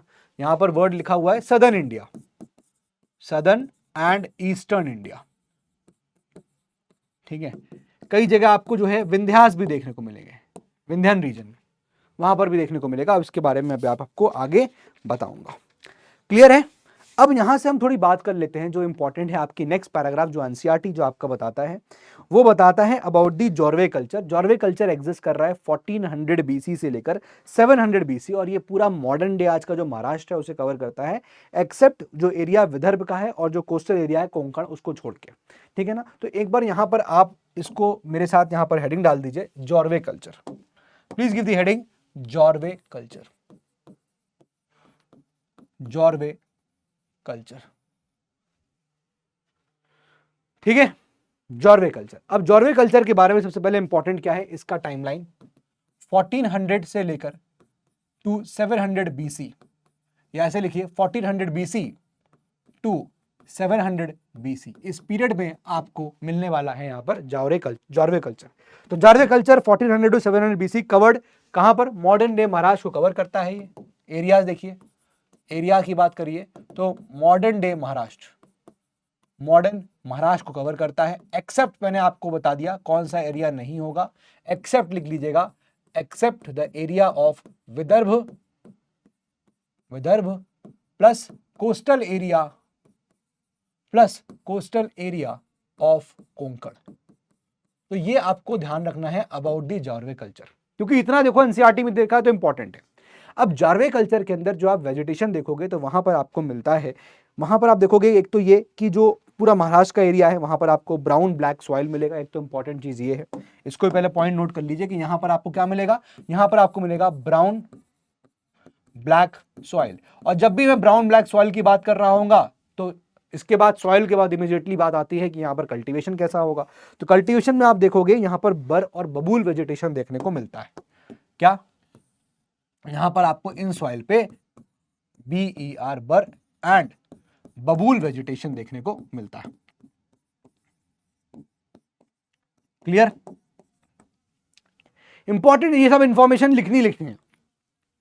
जॉर्वे में क्या चल रहा था देखना है, वहां के लोग कैसे, अब देखो चालकोलिथिक साइट है, लेकिन इस चालकोलिथिक साइट में कुछ ये चालकोलिथिक साइट है, कॉपर का इस्तेमाल हो रहा है इसलिए चालकोलिथिक है, लेकिन भाई चालकोलिथिक पीरियड एक बड़ा पीरियड है। जॉर्वे कल्चर का भी एग्जिस्टेंस में आया, कब तक चल रहा था, तो 1400 बीसी से लेकर 1700 बीसी का ये पीरियड यहां पर आपको देखने को मिल रहा है, ठीक है ना। जैसे यहां पर एक नवदा टोली, ये भी साइट है और ये नर्मदा के किनारे में फंसी हुई है, ठीक है ना। Most Chalcolithic ingredients introduced into Neolithic site, तो मतलब बहुत सारे चालकोलिथिक जो चीजें थी वो हमारी न्यूलिथिक में जाके मिलती हैं, ठीक है ना। तो यहां पर एक एग्जाम्पल और आता है, वो आता है नवदा टोली का, वो भी आप यहां पर मेंशन कर लीजिए, नवदा टोली, नवदा टोली। और नवदा टोली कहां पर, नर्मदा, नर्मदा रिवर के पास। तो ये भी आपका क्या है, एक चालकोलिथिक साइट है, चालकोलिथिक साइट है। आई होप ये पॉइंट यहां पर एकदम क्लियर हो गया होगा दोस्त। कुछ भी टेक्निकल नहीं है। सेटलमेंट देख लिया कहां कहां, अब उन सेटलमेंट्स में हम कुछ जगह की बात कर रहे थे, ठीक है ना। जैसे हमने यहां बात करी अहर की और गिलुंद की, मैंने आपको बता दिया अहर और गिलुंद जो आपको मिल रहा है वो आप देखोगे तो वो बानस वैली में है, ठीक है ना। ये ड्राई जोन्स हैं जहां पर बानस वैली पड़ती है, तो बानस वैली में आपको ये यहां पर देखने को मिलेगा। ये जो आपको अहर और गिलुंद देख रहा है ये आपको बानस वैली में देखने को मिलेगा, नोट कर लीजिए, बानस वैली, ठीक है ना। नोट्स में लिख लीजिएगा इस चीज को। क्लियर है। जॉर्वे पे हम यहां बात कर चुके हैं, आपके एनसीईआरटी में इतना ही दिया है। अब हम बात करेंगे विंध्यान रीजन की, तो बहुत सारी साइट्स हैं जो आपको विंध्यान रीजन मिलेंगी। साउथ और ईस्टर्न इंडिया की बात कर रहे हैं, in the eastern India Chirand on the Ganga mention ये मिलता है यहाँ पर, ठीक है, ये साइट्स हैं आपको। और महिषदाल इन दी वेस्ट बंगाल। तो भाई ऐसे हम ईस्टर्न इंडिया की बात कर रहे हैं, ठीक है, तो यहाँ पर आपको चिरांद देखने को मिल रही है, चिरांद। ये सर एग्जाम्पल यहाँ पर आएंगे आपके, अभी आपको मैं आगे दिखाऊंगा तो आपको दिखेंगे एग्जाम्पल्स भी यहाँ पर और दिखेंगे। तो बहुत सारी साइट्स हैं, कुछ साइट्स के नाम और देख, सेटलमेंट्स आपको क्लियर होना चाहिए मोटे मोटे तौर पे। साइट्स तो इंपॉर्टेंट है जो मैंने बता दिया आपको, मालवा, कायथ, है ना, जोरवे, आहर, ये इंपॉर्टेंट है, ये कल्चर बहुत इंपॉर्टेंट है। इनफैक्ट आप देखो ग्रेजुएशन में ये 4 कल्चर काफी डिटेल में पढ़ाए जाते हैं, ठीक है ना, ग्रेजुएशन के अंदर। तो बेसिकली सेटलमेंट्स जब क्लियर हो गए, एरियाज क्लियर हो गए, कुछ कुछ मैंने आपको नाम बता दिए, अब मैं आपको और इनके ऐसे नाम बताता हूं। देखिए देखिए यहां पर अब जैसे हम मालवा की बात करें, मोर फैक्ट्स, जैसे I am talking about Malwa now. See, Malwa ware is considered the richest among the chalcolithic ceramics. अब चालकोलिथिक के टाइम पे जो सेरामिक्स बने, जो जो बर्तनें बने, जो जो आर्टिफैक्ट, जो भी चीजें बनी, है ना, जो उन्होंने बनाई, वो सबसे रिचेस्ट मानी जाती है। और कहाँ की? मालवा कल्चर की। इंपॉर्टेंट है कि जो मालवा के बने हुए वेयर्स हैं, मालवा वेयर, ठीक है, इसको थोड़ा सा पतला कर लेते हैं यार, ये काफी ज्यादा मोटा है। यस, ठीक है ना। Most extensive excavations have taken place in Maharashtra. सबसे ज्यादा चालकोलिथिक कल्चर के अराउंड अगर कहीं एक्सकेवेशंस हुए हैं तो कहाँ हुए हैं? महाराष्ट्र के अंदर हुए हैं। तभी देखो मैंने आपसे अलग से जॉर्वे कल्चर की बात करी और वो यहाँ पर आपको देखने को मिल रहा है। मोस्ट एक्सटेंसिव जो एक्सकेवेशंस है वो कहाँ पर हुए हैं? महाराष्ट्र में हुए हैं, ध्यान रखिएगा, महाराष्ट्र में हुए हैं। और महाराष्ट्र भी आप देखोगे तो आपको साइट्स देखने को मिल रही हैं। कौन कौन सी साइट्स हैं? जैसे कि जारवे हो गया, जैसे कि नेवासा हो गया, नाम लिखा चुका हूं, जैसे कि दायमाबाद हो गया, नाम लिखा चुका हूं, इनाम गांव हो गया, जैसे नाम लिखा चुका हूं। तो मैंने इसलिए आपको ये 4 इंपॉर्टेंट साइट्स के नाम याद होने चाहिए। ऐसा भी सवाल पहले जब बहुत ही लेवल कम होता था तो ऐसे सवाल भी आते थे कि भैया फला साइट किस पीरियड की है, एक तो ये हो गया, या फिर ये होता था किस स्टेट में मिलती है। जैसे इनाम गांव आपकी कहाँ है? महाराष्ट्र के अंदर। दायमाबाद महाराष्ट्र के अंदर, नेवासा महाराष्ट्र के अंदर, है ना, जोरवे महाराष्ट्र के अंदर, मालवा मध्य प्रदेश के अंदर। इस तरह से आपको याद भी होना चाहिए कौन सी साइट कहाँ की है। The tributary of Godavari Pravara also witness the same. Of course बता दिया, जहां पर आपको जोरवे कल्चर मिलता है। तो Jorwe culture owed much to the Malwa culture. अब ये लाइन थोड़ा सा इंपॉर्टेंट है, ध्यान रखना। क्यों? क्योंकि बोल रहा है कि जो जोरवे कल्चर था वो मालवा कल्चर से बहुत ज्यादा ड्राइव होता है ना। बहुत कुछ जो यहाँ पर कल्चर मिला वो काफी उसका कल्चर मालवा से मिलता है। तो वही लिखा हुआ है कि जोरवे कल्चर जो है owed much to the Malwa culture. Clear है? तो आपको जो ये एरिया यहाँ पर दिख रहा होगा, दिस पर्टिकुलर एरिया, ये आपका मालवा कल्चर के अराउंड आपको यहाँ देखने को मिल रहा है। क्लियर है? ये मालवा कल्चर यहाँ पर एग्जिस्ट करने में आ रहा है। आई होप ये बात यहाँ पर क्लियर हो गई। यही अब दोस्त आपको समझना है, ठीक है। अब जारवे के बारे में मैंने आपको यहाँ बता दिया, फिर भी ये मैप देख लीजिए। इस मैप को यहां बहुत अच्छे से ध्यान रखिएगा। जारवे आप देख सकते हैं कहां पर आ रहा है, ये है जारवे कल्चर, ठीक है ना। ये आप देख सकते हैं यहां पर आ रहा है कायथ कल्चर और मालवा कल्चर, ये आपको इस जगह यहां पर देखने को मिल रहा है, ठीक है। ये आ गया अहर कल्चर, ठीक है ना, ये देख लिया हमने। ये हो गया आपका जोरवे कल्चर, ये देखिए कितना एरिया में फैला हुआ है। और ऊपर मैंने आपको कहा था एक साइट के बारे में हम पढ़ेंगे जिसको लिखा है गणेश्वर साइट, ठीक है ना। तो वो आपको यहां मिल रहा है, हड़प्पा यहां मिल रहा है। तो ये जो एरिया आपको देखने को मिल रहा है, these are your chalcolithic settlements. कुछ सेटलमेंट्स यहाँ पर इंपॉर्टेंट सेटलमेंट्स यहाँ दिखाए। अब जोरवे के बारे में बता चुका हूं मैं, है ना, कहां पर है ये पूरा आपको जो रीजन है महाराष्ट्र का, एक्सेप्ट विदर्भ और कोंकण, इसको छोड़ के हर जगह आपको पूरे महाराष्ट्र में चालकोलिथिक कल्चर देखने को, हम कहेंगे जोरवे कल्चर देखने को मिलेगा। मोस्टली रूरल इन नेचर, यहां पर जितना भी सेटलमेंट था वो। अब देखो ये इंपॉर्टेंट है समझना, क्योंकि आपके प्रीलिम्स में इस प्रकार का सवाल आ सकता है कि Jorwe culture was mostly urban in nature, ऐसे पूछ सकता है। ध्यान रखना, ये जो पॉइंट है ना, इसको लिख सकता है प्रीलिम्स के अंदर कि भैया ये अर्बन इन नेचर था क्या। अब अर्बन, ध्यान रखना, अर्बन वाज हड़प्पा, जहां पर सिटीज फ्लरिश होने लगे थे, है ना, ट्रेड पॉसिबल हो गया था, तभी तो अर्बनाइजेशन आएगा। बट क्या ये अर्बन थे चालकोलिथिक सेटलमेंट्स? नहीं थे, ये रूरल। भाई मैंने आपको क्रक्स करके बता दिया, क्रक्स में एक चीज बोल दी मैंने आपको कि वो लोग रूरल कम्युनिटीज थी, अर्बनाइजेशन का फेज नहीं आया था यहां पर। अब ये अलग अलग साइट में अलग अलग जगह आपको देखने को मिलेगा, हर जगह लिखा होगा कि नहीं है नहीं है नहीं है, ठीक है ना, बात क्लियर हो गया। Then some cities are urban nature, अब उसने एक एक्सेप्शन यहां निकाल दिया। अब आपको इस चीज में परेशान नहीं होना है कि कौन, मतलब अरे ये भी हो गया, आप कह रहे हो पहले रूरल फिर आप कह रहे हो अर्बन। अरे भाई सोचो, एक पर्टिकुलर कल्चर है चालकोलिथिक, वो इतने सालों तक चल रहा है, तो कहीं पर मान लीजिए वो रूरल रहा होगा, तो कहीं एक ऐसा जगह मिलेगा आपको, आगे देखोगे, जहां पर थोड़ा बहुत अर्बन वाला फैक्टर आने लग जाएगा, जहां लोग थोड़े थोड़े आप देखोगे घर बनाने लग जाएंगे, जहां पर बड़े घर डोमिनेट कर रहे होंगे छोटे घरों को। बड़े घरों का मतलब होगा वो उस गांव का मुखिया रहा होगा। सोसाइटी के अंदर इनइक्वालिटीज देखने को मिलने लगी होंगी। तो ये तो धीरे धीरे सोसाइटी इवॉल्व हुई है ना इस प्रकार से। तो मोस्टली जो घर थे वो रूरल थे, अर्बन नहीं थे, ध्यान रखना। मोस्टली जो है वो रूरल थे, ये इंपॉर्टेंट है यहाँ वर्ड। और दूसरा, कुछ साइट्स हैं, कुछ जो अर्बन नेचर में, कुछ ही साइट्स हैं जो अर्बन है, ऐसा नहीं है कि सारे साइट में, या मोस्टली साइट्स अर्बन नहीं है। ये बहुत इंपॉर्टेंट है कि mostly it is rural and only some sites are urban, ये इंपॉर्टेंट है। ठीक है, अब ये तो जारवे कल्चर है, मैंने कहा क्या बताया, ब्राउन ब्लैक सॉइल के आसपास ये ग्रो करता है ना, ये एरिया ही है। बारिश कैसी है वहां पर, बारिश देखिए, बारिश के बारे में बताया कि arid and semi arid area है, यानी कि बारिश कम हो रही है उस एरिया में। क्लियर है। रिवराइन ट्रैक्ट्स हैव बर एंड बेतुल वेजिटेशन, यहां पर देखिए ये लिखा हुआ है बर एंड बेतुल। ठीक है, आपकी एनसीईआरटी जो वर्ड यूज कर रही है दैट इज बर एंड बबूल वेजिटेशन, तो आप बबूल यहां पर समझिएगा। ठीक है ना, इंपॉर्टेंट। क्लियर, चलिए आगे देखिए।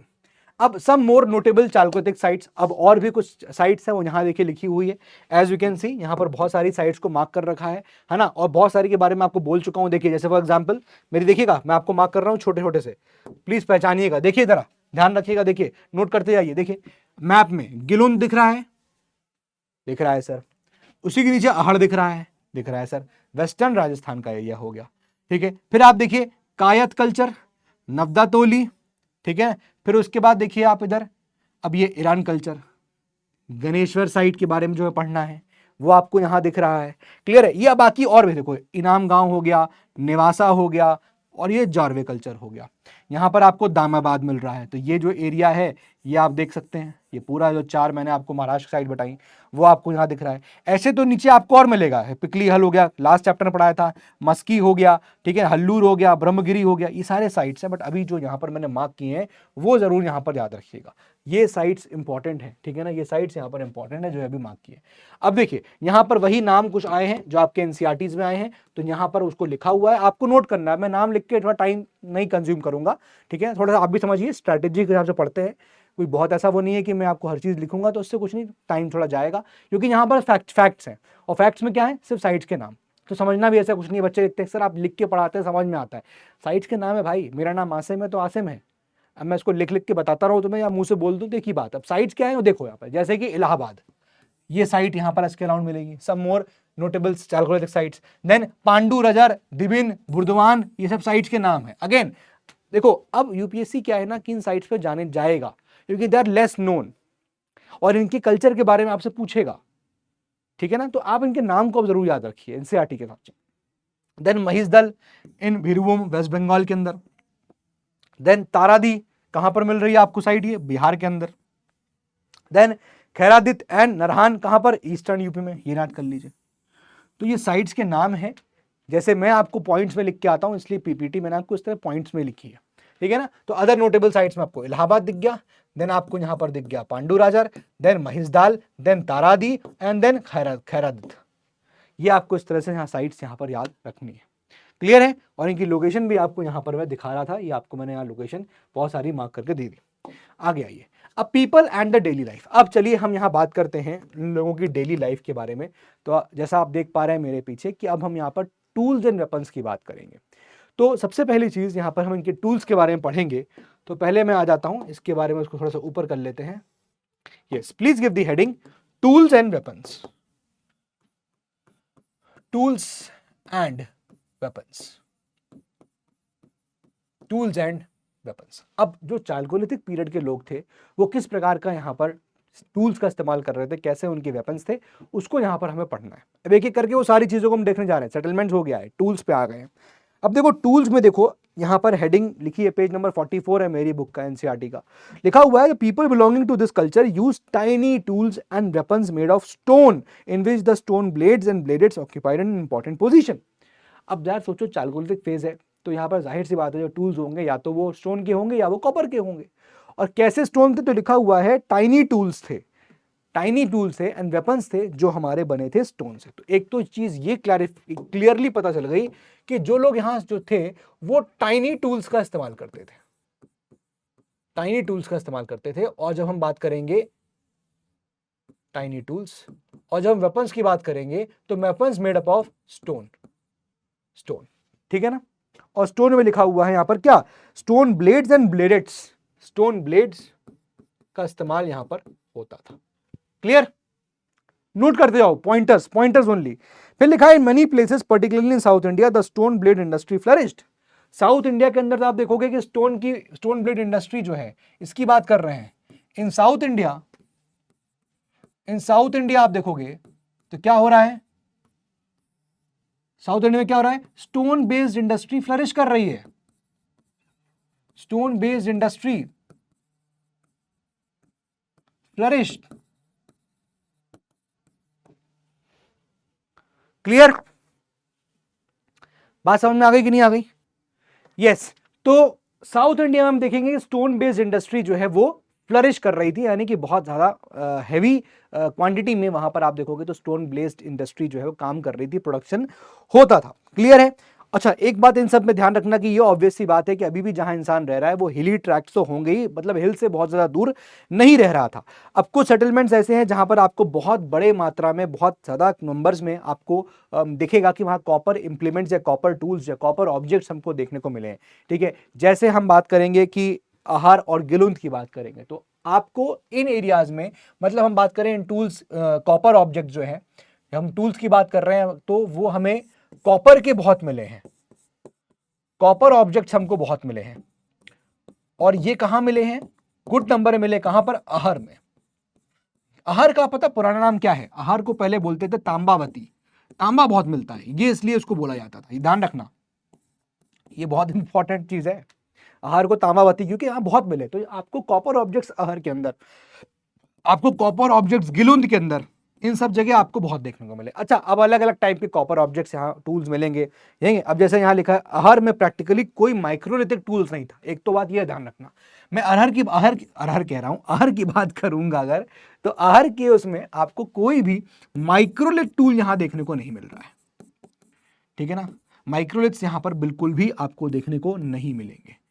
ठीक है, तो ये कुछ ऐसा पॉइंट्स हैं जो आपके प्रीलिम्स में पूछा जा सकता है कभी अहर कल्चर को लेकर कि भैया वहां पर माइक्रोलिथ्स बहुत ज्यादा प्रिविलेंट थे, लेकिन एनसीईआरटी साफ साफ बोल रही है कि Ahar practically did not use microlith tools, वहां माइक्रोलिथ टूल्स का इस्तेमाल या माइक्रोलिथ्स या माइक्रोलिथ के टूल्स वो यहां पर इस्तेमाल नहीं होते थे। ये बात आपको यहां ध्यान रखनी है। क्लियर है? अच्छा, अब और भी चीज है कि यहां पर आप देखिए अहर कल्चर को हम टाइमलाइन रखते हैं 2100 से लेकर 1500 बीसी के बीच में। ठीक है, तो अहर कल्चर का टाइम आपको दिख रहा है 2100 बीसी से लेकर 1500 बीसी के बीच में, ये अहर कल्चर का टाइम है। This is the time period of Ahar culture, 1500 BC का टाइम है। क्लियर है? बात समझ में आ गई? ये बात क्लियर हो गई? तो ऐसे कुछ चीजें, ये सब बेसिक्स हैं जो आपको यहां याद रखनी है। अब इनके बारे में कुछ यहां पर पॉइंटर्स आपको मिलेंगे, वो मैं आपको बता देता हूं। देखिए, अब कुछ भी इसमें ऐसा नहीं है कि जो बहुत ज्यादा ना समझने वाला हो। Tools and weapons made of stone were used, जाहिर सी बात है, चालकोलिथिक में पॉइंट हम समझ चुके हैं, लिखवा दिया। दे वर स्मॉल इन साइज, बता दिया कि टाइनी टूल्स यहां पर इस्तेमाल किए जाते थे, ये बात भी आपकी क्लियर कर दी। Rock dominated for making of weapons, stone का अभी भी यहां डोमिनेशन था। ठीक है, फिर कॉपर मटेरियल्स यूज्ड हुए हैं फॉर वेरियस पर्पसेस, अब उसमें स्टोन ब्लेड्स बना लो या स्टोन ब्लेड्स बना लो, या फिर उसके अलावा आपको देखिएगा स्टोन एक्सेस हो गए, ये सब चीजें यहां पर जो है बनाई गई थी। क्लियर है? जैसे कि यहां लिखा है ऑब्जेक्ट्स इंक्लूड सेवरल, क्या क्या, फ्लैट एक्सेस, बैंगल्स, ठीक है ना, फ्लैट एक्सेस, बैंगल्स, ठीक है ना। इसके अलावा एनसीईआरटी बोल रहा है क्या, फॉर एग्जाम्पल लिखा हुआ है several sheets all made of copper, several sheets मिली आपको, शीट्स, ठीक है, कॉपर की। तो ये सारे मतलब चीजें हैं जो कॉपर से यहां पर बनाई गई थी, तो ये सब मैंने आपको यहां पर ऑलरेडी एक्सप्लेन कर दिया है। नाउ कमिंग अहेड, तो चलिए पॉइंटर्स देख लेते हैं, क्या क्या इनके पॉइंटर्स है। देखो यार, मैं जो नोट्स आपको दिख रहे हैं ना, ये नोट्स में पूरे पॉइंट्स निकाल के ले आया हूं, जो पॉइंट्स में लिखता मैं आपको एकदम यहां पर ले आया हूं, वो बता चुका हूं, अभी लिख के बता भी चुका हूं। अब वही चीज आपको यहां लिखी लिखाई दिख रही है। ठीक है, तो मैंने आपको निचोड़ कर दिया एनसीईआरटी का, आप चाहो तो इनको आप बिल्कुल फॉलो कर सकते हो इन नोट्स को, है ना, एकदम एकदम क्रक्स है। देखिए, अहर कल्चर के बारे में बताया मैंने आपको कि उसको क्या बोलते थे, तांबावती बोल रहे हैं। बहुत ज्यादा नंबर में आपको कॉपर ऑब्जेक्ट्स मिलते हैं। पीपल ऑफ अहड़ जो है उन लोगों को वो लोग माइक्रोलिथ्स का इस्तेमाल नहीं करते थे, वही बताया मैंने, did not use microliths. Clear है ना? माइक्रोलिथ्स क्या होता है? माइक्रो मतलब छोटा, लिथ्स माइक्रोलिथ्स छोटे पत्थरों का इस्तेमाल नहीं करते थे। Usage of stone tools was absent. देखो ये भी बहुत इंपॉर्टेंट पॉइंट है, याद रखना। इंपॉर्टेंट पॉइंट है कि अहड़ कल्चर में स्टोन टूल्स भी यहां पर एब्सेंट है, देख लो, इंपॉर्टेंट बात है ये, स्टोन टूल्स भी नहीं है। ठीक है, कॉपर टूल्स एंटायरली डोमिनेट कर रहे हैं अहड़ कल्चर में, पूरी तरह से आपको कॉपर के टूल्स यहां मिलेंगे। अब क्या क्या टूल्स बनाए गए, जैसे बताया, स्टोन ब्लेड्स हो गया, बैंगल्स हो गया, सेवरल शीट्स बनाई गई, ये सब मिल रहा है। Smelting was practice. अब इनको लोगों को पता था what is the art of smelting, कैसे स्मेल्ट करना है, वो आर्ट इनको आती थी। It mark the beginning of metallurgy. देख रहे हो, मेटलर्जी की शुरुआत अहड़ कल्चर से यहां पर शुरू हो रही है, तो ये एक पॉइंट है, it mark the beginning of metallurgy. ये सब पॉइंटर्स आपको याद रखने, अगेन ये सब क्रक्स है दोस्त, एकदम क्रक्स। जिन जिन चीजों को बॉक्स में लिखकर दे रहा हूं उन चीजों को बॉक्स में डेफिनेट उनको नोट करते रहना, ठीक है ना? बाकी जो लिखवा दूंगा वो तो लिखवा ही दूंगा। डिड नॉट यूज माइक्रोलिथ्स हो गया, usage of stone tools was absent, ठीक है ना, इंपॉर्टेंट है। और Gilund was the regional centre. अब अहड़ के साथ गिलुंद है ही, बता दिया, वेस्टर्न राजस्थान की बात थी। होपफुली ये बात क्लियर हो गई होगी। अब हम बात करते हैं पॉटरी की। देखो पॉटरी में सिंपल, जितना लिखा है उतना याद रखो, कुछ भी आपको ज्यादा याद रखने की यहां पर जरूरत नहीं है। People of Chalcolithic phase use different potteries. एक पॉटरी जो आती है वो है black and red. Black and red pottery, वही लिखा हुआ है, black and red where widely prevalent, लिख दिया मैंने पॉइंट, करेक्ट। पॉटरी कैसी, एक वर्ड में आना चाहिए, ब्लैक एंड रेड वेयर। यहां पर नोट करते जाओ, ये नोट कर सकते हो, यहां पर देखो, ये देखो, सिंपल, कुछ भी नहीं। सेटलमेंट्स मैंने आपको 4 सेटलमेंट बता दिए, 4 प्लेसेस बता दी। कौन कौन सी? Western Rajasthan, western eastern Rajasthan, south eastern Rajasthan, western Madhya Pradesh, western Maharashtra बता दिया, ईस्टर्न इंडिया, सदर्न इंडिया बता दिया, विंध्याचल बता दिया, टूल्स एंड वेपन्स बता दिया। टूल्स एंड वेपन्स में टूल्स कैसे आपके, ऑब्वियसली टूल्स हैं, कॉपर टूल्स थे यहाँ पर, है ना। वेपन्स स्टोन के यहाँ पर देखने को मिले, पर अहड़ में देखो बिल्कुल स्टोन्स माइनस है। देन पॉटरी की बात करेंगे तो हम पॉटरी पढ़ने जा रहे हैं। क्लियर? एक एक वर्ड में पता होना चाहिए। Pottery, black and red where pottery, ठीक है ना? देखिए यही तो समझना है दोस्त, यही तो तरीका है पढ़ने का। देखो जरा क्रक्स, एक एक पॉइंट। क्या? Black and red where pottery sir यहां देखने को मिल रही है, बस। पीछे आपको चित्र भी दिख रहा होगा, पीपीटी में लगा हुआ है, उससे समझते जाओ। पॉटरी मतलब ये जो पीछे दिख रहा है आपको, ये टूल्स देख रहे थे इससे पहले वाले में, मजा आया था टूल्स देख के। देखो कैसे टूल्स दिख रहे हैं आपको, कैसे टूल्स दिख रहे हैं, देखो कैसे इस्तेमाल करते थे टूल्स ये लोग, ठीक है ना। अब ये देखिए, black and red where pottery. Pottery मतलब ऐसे बर्तन जो आपको देखने को मिल रहे हैं, ये पॉटरी के बनाए जाते थे और ये ब्लैक और रेड वेयर के होते थे। ये दोनों चीजें आपको कलर डिनोट कर रहा है। अब इनमें डिजाइन बनाए जाते थे। अब कुछ खूबसूरती लानी है, ऐसे आज आपकी क्रॉकरीज है, क्रॉकरीज आज दुनिया खत्म हो जाए और आज से कुछ सालों के बाद, कई सालों के बाद पता चला खुदाई हो रही है तो हम लोग निकल रहे हैं, हमारे कंकाल मिल रहे हैं, हम लोगों के बर्तन मिल रहे हैं, तो लोग कहेंगे क्रॉकरी का इस्तेमाल करते थे। उस वक्त के आर्कियोलॉजिस्ट जब पढ़ेंगे तो ऐसे आज हम लोग पढ़ रहे हैं उस पहले के टाइम को, तो हम बोल रहे हैं कि जो उनके बर्तन हुआ करते थे उस पर डिजाइन होते थे। कैसे डिजाइन? Linear designs. यानी कि एक बर्तन है, मान लो ये कप है, बढ़िया, ठीक है ना। अब कप पे आपका डिजाइन बने लीनियर लाइंस, या तो ऐसे या पर ऐसे कुछ डिजाइंस बने होते थे, ठीक है ना, इस प्रकार। तो वाइट लीनियर डिजाइंस यहां पर देखने को मिलते हैं। और ध्यान रखना इंपॉर्टेंट है कि ये भी उनको आर्ट पता थी कि खूबसूरती कैसे आ रही है। अगर रेड और ब्लैक वेयर है, अगर black and red where pottery है, तो black and red where pottery पे व्हाइट लाइंस की विजिबिलिटी ये इनको यहां दिख रही थी। सिर्फ पॉट्स ही नहीं, इसके अलावा डिश, बोल्स, कटोरियां, इन सब पे आप ये सब चीजें बनती थी पॉटरी में। और इन सब पे भी पॉटरीज भी आपकी ब्लैक एंड रेड वेयर होती थी, इन पे भी डिजाइन होते थे। ये इंपॉर्टेंट पॉइंट भी यहां पर आपको देखने को मिल रहा है। यही 3 इंपॉर्टेंट पॉइंट्स हैं जो आपको कभी भी याद रखने हैं, चाहे प्रीलिम्स हो चाहे मेंस हो। क्लियर? क्योंकि ये आपकी अंडरस्टैंड, देखो मेंस में आपको ऐसा फैक्चुअल क्वेश्चन नहीं पूछेगा, अंडरस्टैंडिंग पूछेगा। अंडरस्टैंडिंग किस प्रकार की पॉटरी थी। अभी आगे आए कहीं ना कहीं आपको ओसीपी मिलेगा, ochre colour pottery. Understanding of the region, chalcolithic period का अंडरस्टैंडिंग पूछेगा आपसे। क्या समझते हो आप चालकोलिथिक से, कैसे डिफरेंट था। तो आपको ऐसे फैक्ट नहीं पूछेगा कि हाँ एक एक जगह साइट का आप अलग अलग याद रखो। कुछ है जो इंपॉर्टेंट हो जाती है, वो बताता जा रहा हूं। क्लियर है? Pottery is clear. आगे आइए, अब हम बात करते हैं आगे बढ़ते हैं तो हम बात कर रहे हैं कि पहले एनिमल्स के बारे में, हम आगे एनिमल्स के बारे में पहले बात करेंगे, एग्रीकल्चर पे हम यहाँ पर बाद में जाएंगे, ठीक है ना। यहाँ पर एनिमल्स जो है वो मिसिंग है। चलिए एनिमल्स आ जाइए। Yes please, please give the heading animals. छोटा सा पॉइंट है एनिमल्स, क्योंकि ये इसलिए बताना जरूरी है, छोड़ नहीं सकते, क्योंकि आगे जाके लिमिटेशन पढ़ेंगे तो लिमिटेशंस में आएगा। अब एनिमल्स की बात करेंगे तो आप देखोगे ये डोमेस्टिकेट करते थे एनिमल्स को और प्रैक्टिस करते थे एग्रीकल्चर। तो जब जानवरों को डोमेस्टिकेट करोगे, है ना, जैसे कि काऊ हो गया, शीप हो गया, बफलो हो गया, तो इन्हीं के थ्रू तो आप क्या करोगे, फिर आप एग्रीकल्चर भी करोगे। तो वही लिखा है, people living in the chalcolithic age in south eastern Rajasthan, western Madhya Pradesh and western Maharashtra and elsewhere. वही 3 सेटलमेंट 4 सेटलमेंट जो मैंने आपको स्टार्टिंग बताए, उन्हीं जगह की बात कर रहा है कि ये लोग domesticated animals, very important point लिखिएगा, domesticated animals, domesticated animals. Clear हो गया, याद रखना है। देखो फिर लिखा है कि and practice agriculture, they kept cows, sheep, goat, pigs, buffaloes, hunted deer, ये सब चीजें। तो डोमेस्टिकेटेड एनिमल्स में आप लिख सकते हो क्या क्या, जैसे फॉर एग्जांपल इस वक्त के लोग आपको क्या है, goat, cow, sheep, buffalo etcetera, ठीक है ना। Cow, sheep, goat, buffalo, pigs, hunted deer की हंटिंग हो रही है। अच्छा, remains of camel have also been found, ये इंपॉर्टेंट पॉइंट है। अब देखो अलग से एक मेंशन किया एनसीईआरटी ने, इसलिए आपको ही मेंशन करना है कि कैमल्स का हमको यहां पर चीजें देखने को मिलती हैं। कैमल्स का फाउंड, कैमल्स भी यहां देखने को मिलते हैं। अब सोचो राजस्थान की बात कर रहे हैं हम लोग, अगर तो कैमल्स वहां मिलेंगे, वहीं मिल रहे होंगे। अब कहोगे सर कैमल्स हमको महाराष्ट्र में नहीं दिखे, अरे भैया लोकेशन नहीं है ना, इसीलिए तो कह रहे हैं कि आपको जनरल समझना है। अब कहोगे सर कैमल्स आपने लिखाया, कैमल्स फाउंड, लेकिन महाराष्ट्र में तो नहीं मिले। साइड बाय साइड चीजें डिफर भी होंगी। अभी आगे की लाइन बोलेगा कि भाई विद रीजनल वेरिएशंस आपको रीजनल डिफरेंसेस देखने को मिलेंगे जगह जगह पे। जैसे आपको वेस्टर्न इंडिया में जो खेती बाड़ी मिलेगी, खेती मिलेगी, वो आपको वीट की मिलेगी, है ना। और जो आपको चावल की खेती चाहिए वो ईस्ट में मिलेगा, क्योंकि पानी ज्यादा बरस रहा है वहां पर।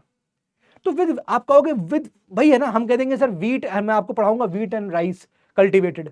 आप कहोगे sir wheat and rice, wheat तो नॉर्थ में नहीं था, वेस्ट में नहीं था, नॉर्थ वेस्ट में। अरे भैया इसलिए नहीं था कि वहां पानी नहीं है इतना। क्लियर है, बात समझ में आ गया। But generally they were not acquainted with horse, ये एक लाइन बहुत इंपॉर्टेंट है। जनरली आम मतलब एक ऐसी बात है, generally not acquainted with horse, not acquainted with horse. Horse के बारे में इनको जानकारी यहां पर ज्यादा नहीं थी। Again very important point, again very important point, क्योंकि देखो इन पे अराउंड सवाल बना है कैमल्स को लेकर। क्या कैमल के बारे में जानते थे? आप सोचोगे राजस्थान है, पता नहीं, हो सकता ना जानते हो, यूपीएससी घुमा रहा हूं हमको सवाल पूछ के, आप मार के आ जाओगे नहीं। Generally not acquainted with horses, horses के बारे में यहां पर नहीं जान रहे। क्लियर है। Some animal remains are identified as belonging either to the horse और डोंकी और wild ass. People certainly ate beef but they did not take pork और any on any considerable scale. तो बीफ लोग खाते थे लेकिन pork का consumption नहीं था। एक बात ये भी ध्यान रखना, एनिमल्स में ate beef, no consumption of pork, या फिर पॉर्क कंजम्पशन नहीं था, पॉर्क कंजम्पशन ये नहीं था।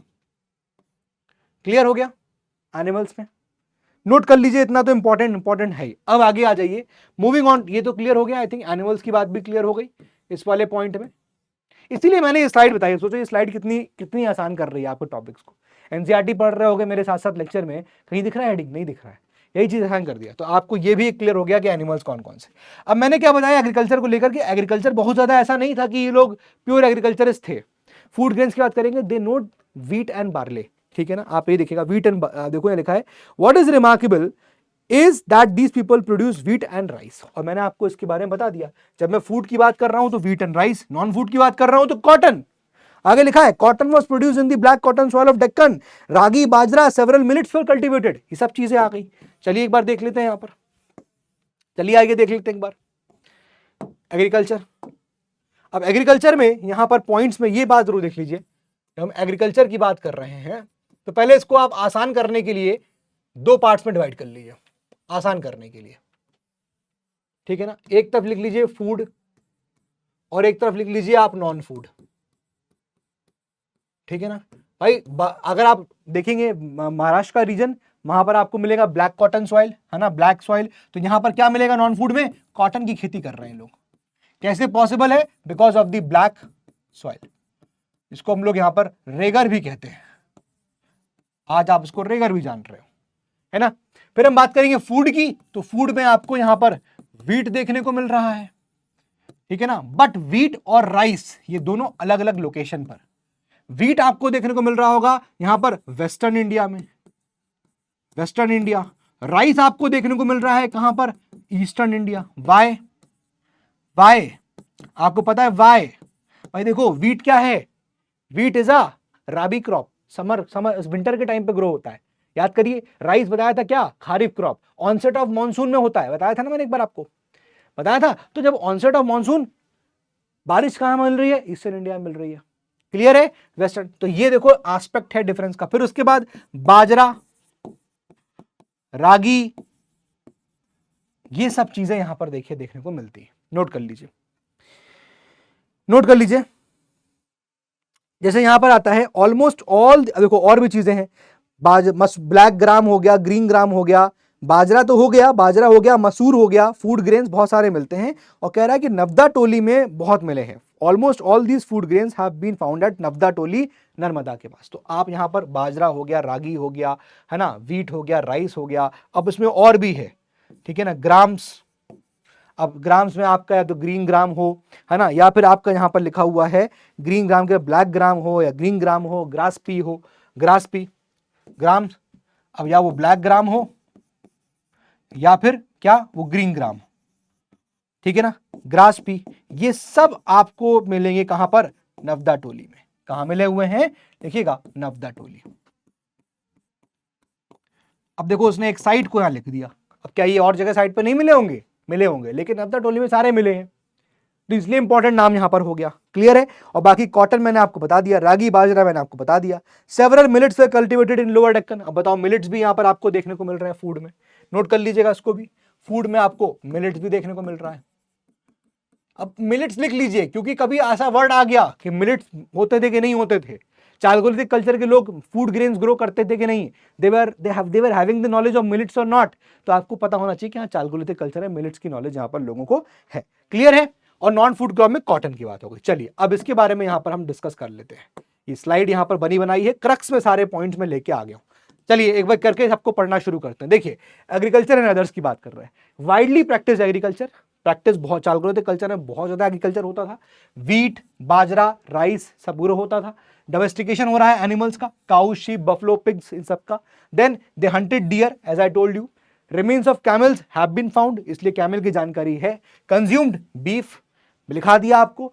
कॉटन वॉज प्रोड्यूस्ड, क्योंकि ब्लैक सॉइल अवेलेबल, लिखा दिया आपको। ईस्ट इंडिया में, ये इंपॉर्टेंट पॉइंट है जो नहीं लिखाया, नोट कर लो, ईस्ट इंडिया में फिश की यहां पर आपको चीजें मिलेंगी, फिश कंजम्पशन मिलेगा, ठीक है ना। क्योंकि देखो ये इसलिए पता चलता है कि देखो आज भी उनकी डाइट, आप देखोगे मच्छी बहुत खाते हैं बंगाल, फिश उनकी जो है वो स्टेपल डाइट आज भी यहां पर होती है कि नहीं। उसके अलावा फैक्ट, नवदा टोली वाला मैंने पॉइंट आपको बता दिया। Navdatoli in Maharashtra is the only place where evidence of all, मतलब lentil, black and green gram, masoor, grass peas have been found. ये भी मैंने आपको यहां लिखा दिया about the Navdatoli. Clear है ना?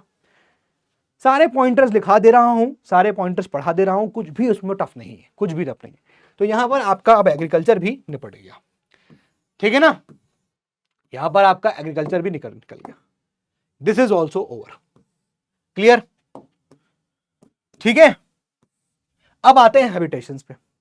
हैबिटेशन में देखते हैं, हाउसेस की बात करेंगे। हाउसेस में यार सिंपल पॉइंट समझना, अलग अलग साइट में आपको अलग अलग दिखाएगा, लेकिन मैं आपको यहां पर सिंपल बता रहा हूं। हाउसेस की बात करेंगे तो हाउसेस में कंस्ट्रक्शंस की बात करेंगे तो जो ट्रेडिशनल तरीका था मड ब्रिक्स का, वो जाना जाता था। Mud bricks, mud bricks, this was more known. Mud bricks का सिस्टम ज्यादा था। कहीं कहीं आपको मिलता है कि हाँ, कहीं कहीं थैच्ड हाउसेस भी मिलते हैं देखने को। क्लियर है? ठीक है ना। तो नोट कर लीजिए। चलिए पॉइंटर्स देख लीजिए। हाउसेस इन कंस्ट्रक्शन में मटेरियल यूज क्या है? Mud bricks made up of wattle and daub. Part बता रहा है किस चीज से बनते थे। तो मड हाउसेस हो गए, मड ब्रिक्स। थैच्ड हाउसेस देखने को मिलते हैं, हैव बीन फाउंड। लेकिन जो आहड़ में लोग थे, अहर में रहते थे वो स्टोन हाउसेस में रहते थे। अब स्टोन हाउसेस क्या दिखा रहा है कि भैया ज्यादा अच्छा घर है उनका, मतलब उनका घर स्टोन का बना हुआ है। इन घरों की बाउंड्रीज, आपको कई घरों में बाउंड्रीज मिलेगी, बाउंड्री वॉल्स कंस्ट्रक्शन मिलेगा। अब सोचो उस वक्त के लोग के घरों में बाउंड्रीज भी होती थी। अब ये क्या दिखा, ये इस तरह कहाँ मिला है आपको? एविडेंसेस मिले हैं इसके इनाम गांव और दायमाबाद में, महाराष्ट्र की साइड में आपको मिलेगा एविडेंसेस इन कहाँ, इनाम गांव और दायमाबाद में आपको मिलेगा। तो boundary walls have been also constructed. Clear है? Rooms were a common feature, सब जगह घरों में मिले आपको। Granaries and burials were also found, घरों के अंदर आपको ग्रीनरीज मतलब जहां पर अनाज, यहां पर क्या किया जाएगा, जहां अनाज आपका स्टोर किया जाएगा वो आपका ग्रीनरीज हो गया, और बरियल जहां लोगों को दफनाया जाएगा। तो घरों के अंदर बरियल्स मिले हैं, घरों के अंदर लोगों को दफना दिया गया, ये चीज भी हमको देखने को मिला। तो हाउसेज एंड कंस्ट्रक्शन में सिंपल है कि मड ब्रिक्स की जानकारी एक वर्ड में जो आपको याद रखना है चालकोलिथिक में, इसके बाद जो भी चीजें आए, लेकिन सबसे पहले कभी आपको कोई भी आंसर की शुरुआत करनी है, पहला आइडिया दिमाग में आना चाहिए कि अच्छा जब मैं चालकोलिथिक घरों की बात कर रहा हूं तो मड हाउसेस उनको मड ब्रिक्स जानने की बात थी। क्लियर है ये पॉइंट? ठीक है ना? ठीक है। अब यहां पर आप देखोगे दायमाबाद के अंदर Jorwe sites discovered so far, the largest is Daimabad in Godavari. अब गोदावरी के अंदर it is about 20 hectares in extent and would contain about 4000 people. इतना बड़ी बड़ी कंस्ट्रक्शंस देखने को मिले हैं। इनाम गांव में लार्ज मड हाउसेस देखने को मिले हैं, सर्कुलर पिट्स देखने को मिले हैं जहां पर लोगों को दफना दिया गया है। ठीक है ना? तो इस तरह से आपको अलग अलग जगह आपको अलग अलग चीजें मिलेंगी, ग्रीनरीज मिली हैं, बरियल प्रैक्टिसेस देखने को घर के अंदर मिले हैं। तो कंस्ट्रक्शन में आपको ये चीज यहां पर याद रखना है। अब आते हैं हम इसके बाद नेक्स्ट में, मूविंग ऑन, जहां पर हम इनके आर्ट और क्राफ्ट की बात करेंगे। आर्ट और क्राफ्ट में एक बात ध्यान रखनी है कि ये लोग कॉपर स्मिथ थे, कॉपर का काम बहुत अच्छा करना जानते थे, and good workers in stone, जाहिर सी बात है। ठीक है ना? आर्ट एंड क्राफ्ट, बस दो important points art and craft में, बस दो इंपॉर्टेंट पॉइंट। क्या? और कुछ करना ही नहीं है ना, मेन तो यही है। क्या? कॉपर स्मिथ थे और गुड वर्कर्स या गुड स्टोन वर्कर्स, ये दो पॉइंटर्स आपको याद रखने हैं, बस मेन क्रक्स यही है। मैं आपको क्रक्स मेन लिखा रहा हूं, वही लिखो, लिखा मिलेगा। अब चूंकि कॉपर स्मिथ थे तो बढ़िया कॉपर की चीजों बनाया करते। देखो यहां पर आपको देखने को मिल रहा है, बीड्स बनाएंगे, मालाएं बनाएंगे, पहनानी होगी किसी को, समझ रहे हो? तो देखो एक्सपर्ट कॉपर स्मिथ्स थे ये लोग, बता दिया। स्टोन वॉज वेल यूटिलाइज्ड क्योंकि गुड स्टोन वर्कर्स थे ये लोग। बीड्स यानी कि वो मालाएं बनाया जाती थी, made of semi precious stones, वो बनाई जाती थी। स्पिनिंग एंड वीविंग में प्रैक्टिस, स्पिनिंग और वीविंग की प्रैक्टिस की जाती थी, ये इनके क्राफ्ट का पोर्शन होता था। और प्रोफेशंस एग्जिस्टेड। अब चालकोलिथिक टाइम में आप देखोगे कि प्रोफेशंस यहां पर सामने आते हैं। लोग जो है अपने अपने प्रोफेशन यहां प्रैक्टिस करने लग रहे थे क्योंकि वो आर्टिस्ट थे, क्राफ्टमैन थे। तो जैसे फॉर एग्जांपल आपको यहां पर देखने को मिलेगा कि लोग पॉटर्स थे, तभी तो पॉटरी कर रहे थे लोग। आप देखोगे कि वो लाइम मेकर्स थे। ठीक है ना? इसके अलावा आपको देखने को मिलेगा कि, इसको थोड़ा सा और नीचे ले आते हैं, यहां मिलेगा कि वो टेराकोटा की चीजें बनाते थे। कैसे पता चलता है टेराकोटा की चीजें? क्योंकि आप देखोगे कि बहुत सारे ऐसे फिगर्स मिले हैं जिसमें मदर गॉडेस दिख रही है। तो ये एक तो समझ में आता है कि क्या भगवान को पूछते थे वो लोग, और दूसरा टेराकोटा की वो फिगर्स बनाते थे। तो बेसिकली उनका वो आर्ट भी रिफ्लेक्ट हो रहा है। भाई टेराकोटा के फिगर बनाएंगे, लेकिन जो फिगर बनाएंगे वो रिफ्लेक्ट करेगा किस गॉड को पूज रहे हैं वो लोग, उनका रिलीजन क्या था, वर्शिप क्या करते थे। समझ में आ गया? तो देखो वो पॉइंट आगे मिलेगा। प्रोफेशनल पॉटर्स थे, लाइम मेकर्स बताया मैंने आपको, टेराकोटा बता दिया, आइवरी कार्वर्स, आइवरी से भी कार्विंग किया करते थे ये लोग। ये भी एक तरह की इनकी प्रोफेशनलिज्म था, वो भी लिख लो। आइवरी कार्विंग्स, आइवरी से कार्विंग करने वाले लोग, ivory carvers. Clear? Crux, only crux, chalcolithic culture का settlement, tools and weapons, animals, burials, pottery, habitation, houses मतलब क्या क्या थे, आर्ट्स एंड क्राफ्ट्स। क्लियर? हर एक चीज एक एक पॉइंटर्स में आपको क्लियर हो रहा है। आगे आ जाइए। अब मैंने बताया ना एक पॉइंट ये आया था कि रीजनल वेरिएशंस होते थे, जैसे जैसे लोकेशन बदलेगी वैसे वैसे चीजें बदलेंगी, ऐसा लिखा हुआ है। जैसे हम बात करें ईस्टर्न इंडिया की तो वहां राइस देखने को मिलेगा, हम बात करें वेस्टर्न इंडिया की तो वहां बार्ले एंड व्हीट देखने को मिल रहा है। रीजन क्लियर है? क्योंकि यहां पर क्या हो रहा है, ज्यादा रेनफॉल देखने को मिल रही है, तो यहां पर आपको खेती देखने को मिल रही है चावल की। ठीक है ना? अब ईस्टर्न इंडिया में अपीयरेंस बाद में होता है, ऑब्वियसली ईस्टर्न इंडिया में बाद में पहुंचे, वेस्टर्न इंडिया में अपीयरेंस जो है वो अर्ली हो जाता है। किसका? चारकोलिथिक फेज, इसका, इनका। क्लियर है? Of the produce. बात समझ में आ गया? ये वेरिएशन यहां देखने को मिलेंगे। अब हम आते हैं बरियल प्रैक्टिस पे। बरियल प्रैक्टिस में क्या होगा समझो, इंसान मर गया तो कैसे दफना रहे हैं उसको, इंसान मरा तो इंसान के साथ उसके सामानों को दफना देते थे। क्यों?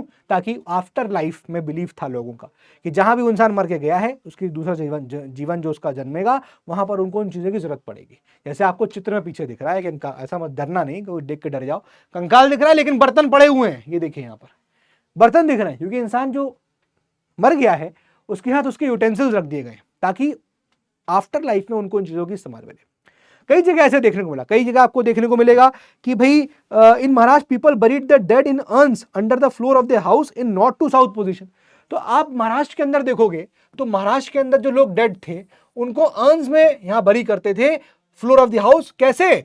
North to south. ये ओरिएंटेशन भी जानना जरूरी है, क्योंकि कहीं कहीं आपको साउथ टू नॉर्थ ओरिएंटेशन मिलेगा। नॉर्थ टू साउथ, सर नॉर्थ की तरफ है, पैर साउथ की तरफ है। आप कहो सर ये नॉर्थ टू साउथ क्यों बता रहे हो? क्योंकि कहीं कहीं आपको अलग मिला है। कई जगह आपको देखने को मिला है कि नॉर्थ की तरफ सर जो है साउथ की तरफ है, पैर इधर है। कई कई जगह ऐसा भी आप पढ़ोगे, अभी आगे पढ़ेंगे हम लोग ने आर्कियोलॉजी पढ़ते थे कि एक एक बरियल के अंदर क्या है, 3-3 कंकाले पड़ी हुई हैं। क्या रिफ्लेक्ट कर रहा है? ये रिफ्लेक्ट कर रहा है कि शायद सब फैमिली के एक साथ लोग, सारे फैमिली के लोग रहे होंगे, ये एक ही कबर में दफनाए गए हैं। अब पॉसिबिलिटी ये है कि कोई एक्सीडेंट हो गया तो एक साथ मर गए, पॉसिबिलिटी ये है कि जब जब मरे तब तब वो कबर खोद के उनको वहां गाड़ दिया गया, क्योंकि वो एक फैमिली को बिलोंग कर रहे होंगे। मेल फीमेल के साथ दफन है, शोइंग फैमिली चल रही थी। ये सारी चीजें हमको समझ में आती हैं इन चीजों से, है ना। फिर नो सेपरेट सेमेट्रीज, कोई सेपरेट अलग अलग सेमेट्रीज नहीं होती थी, उसी में दफन कर देते थे। देयर एसेंशियल आइटम जो भी थे वो उनके साथ यहां पर रख दिए थे ताकि आफ्टर लाइफ में वो उसको इस्तेमाल करेंगे। ये है बरियल प्रैक्टिस, बस। क्लियर है? इससे ज्यादा यहां कुछ नहीं मिलता। रिलीजन की बात करेंगे, बता चुका हूं आपको, टेराकोटा फिगरीन्स देखने को मिलता है। मदर गॉडेस वॉज रिवर्ड, बताया मैंने आपको, मदर गॉडेस, टेराकोटा फिगर्स मिले उसमें मदर गॉडेस है, तो वो शो कर रहा है कि चारकोलिथिक के लोग जो हैं दे वर बेसिकली वो पूछते थे इनको, ठीक है ना, वेरी इंपॉर्टेंट, ठीक है ना। अब देखो आगे लिखा, the bull was a symbol of worship. अब बुल जो है ये भी आपको देखने को एनसीईआरटी लाइन लिख रहा है, लिखा हुआ है, in Malwa and Rajasthan stylised bull terracottas shows that bull was a symbol of religious cult. तो भाई आपको देखिएगा इन राजस्थान,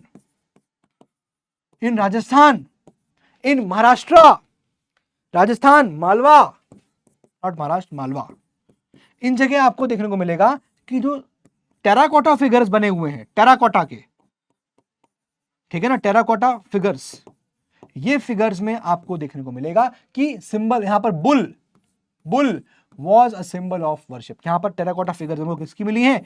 बुल की मिली है। और ये सिंबलाइज कर रहा है क्या? सिंबलाइज कर रहा है कि भैया इसको यहां पर सिंबल ऑफ वर्शिप था इनके लिए, सिंबल ऑफ वर्शिप। सारे पॉइंटर्स एक करके लिखा हुआ है। दे वर सोशली, अब देखो जरा, अब ये तो हो गया आपकी उनकी बात। अब एक्चुअली इसी ट्रेडिशन में लिख दिया गया, ये दोनों पॉइंट जो हैं they are basically related to the religion and worship, religion and worship. और ये दो पॉइंट यहां देखने को मिल रहा है, they are related to society.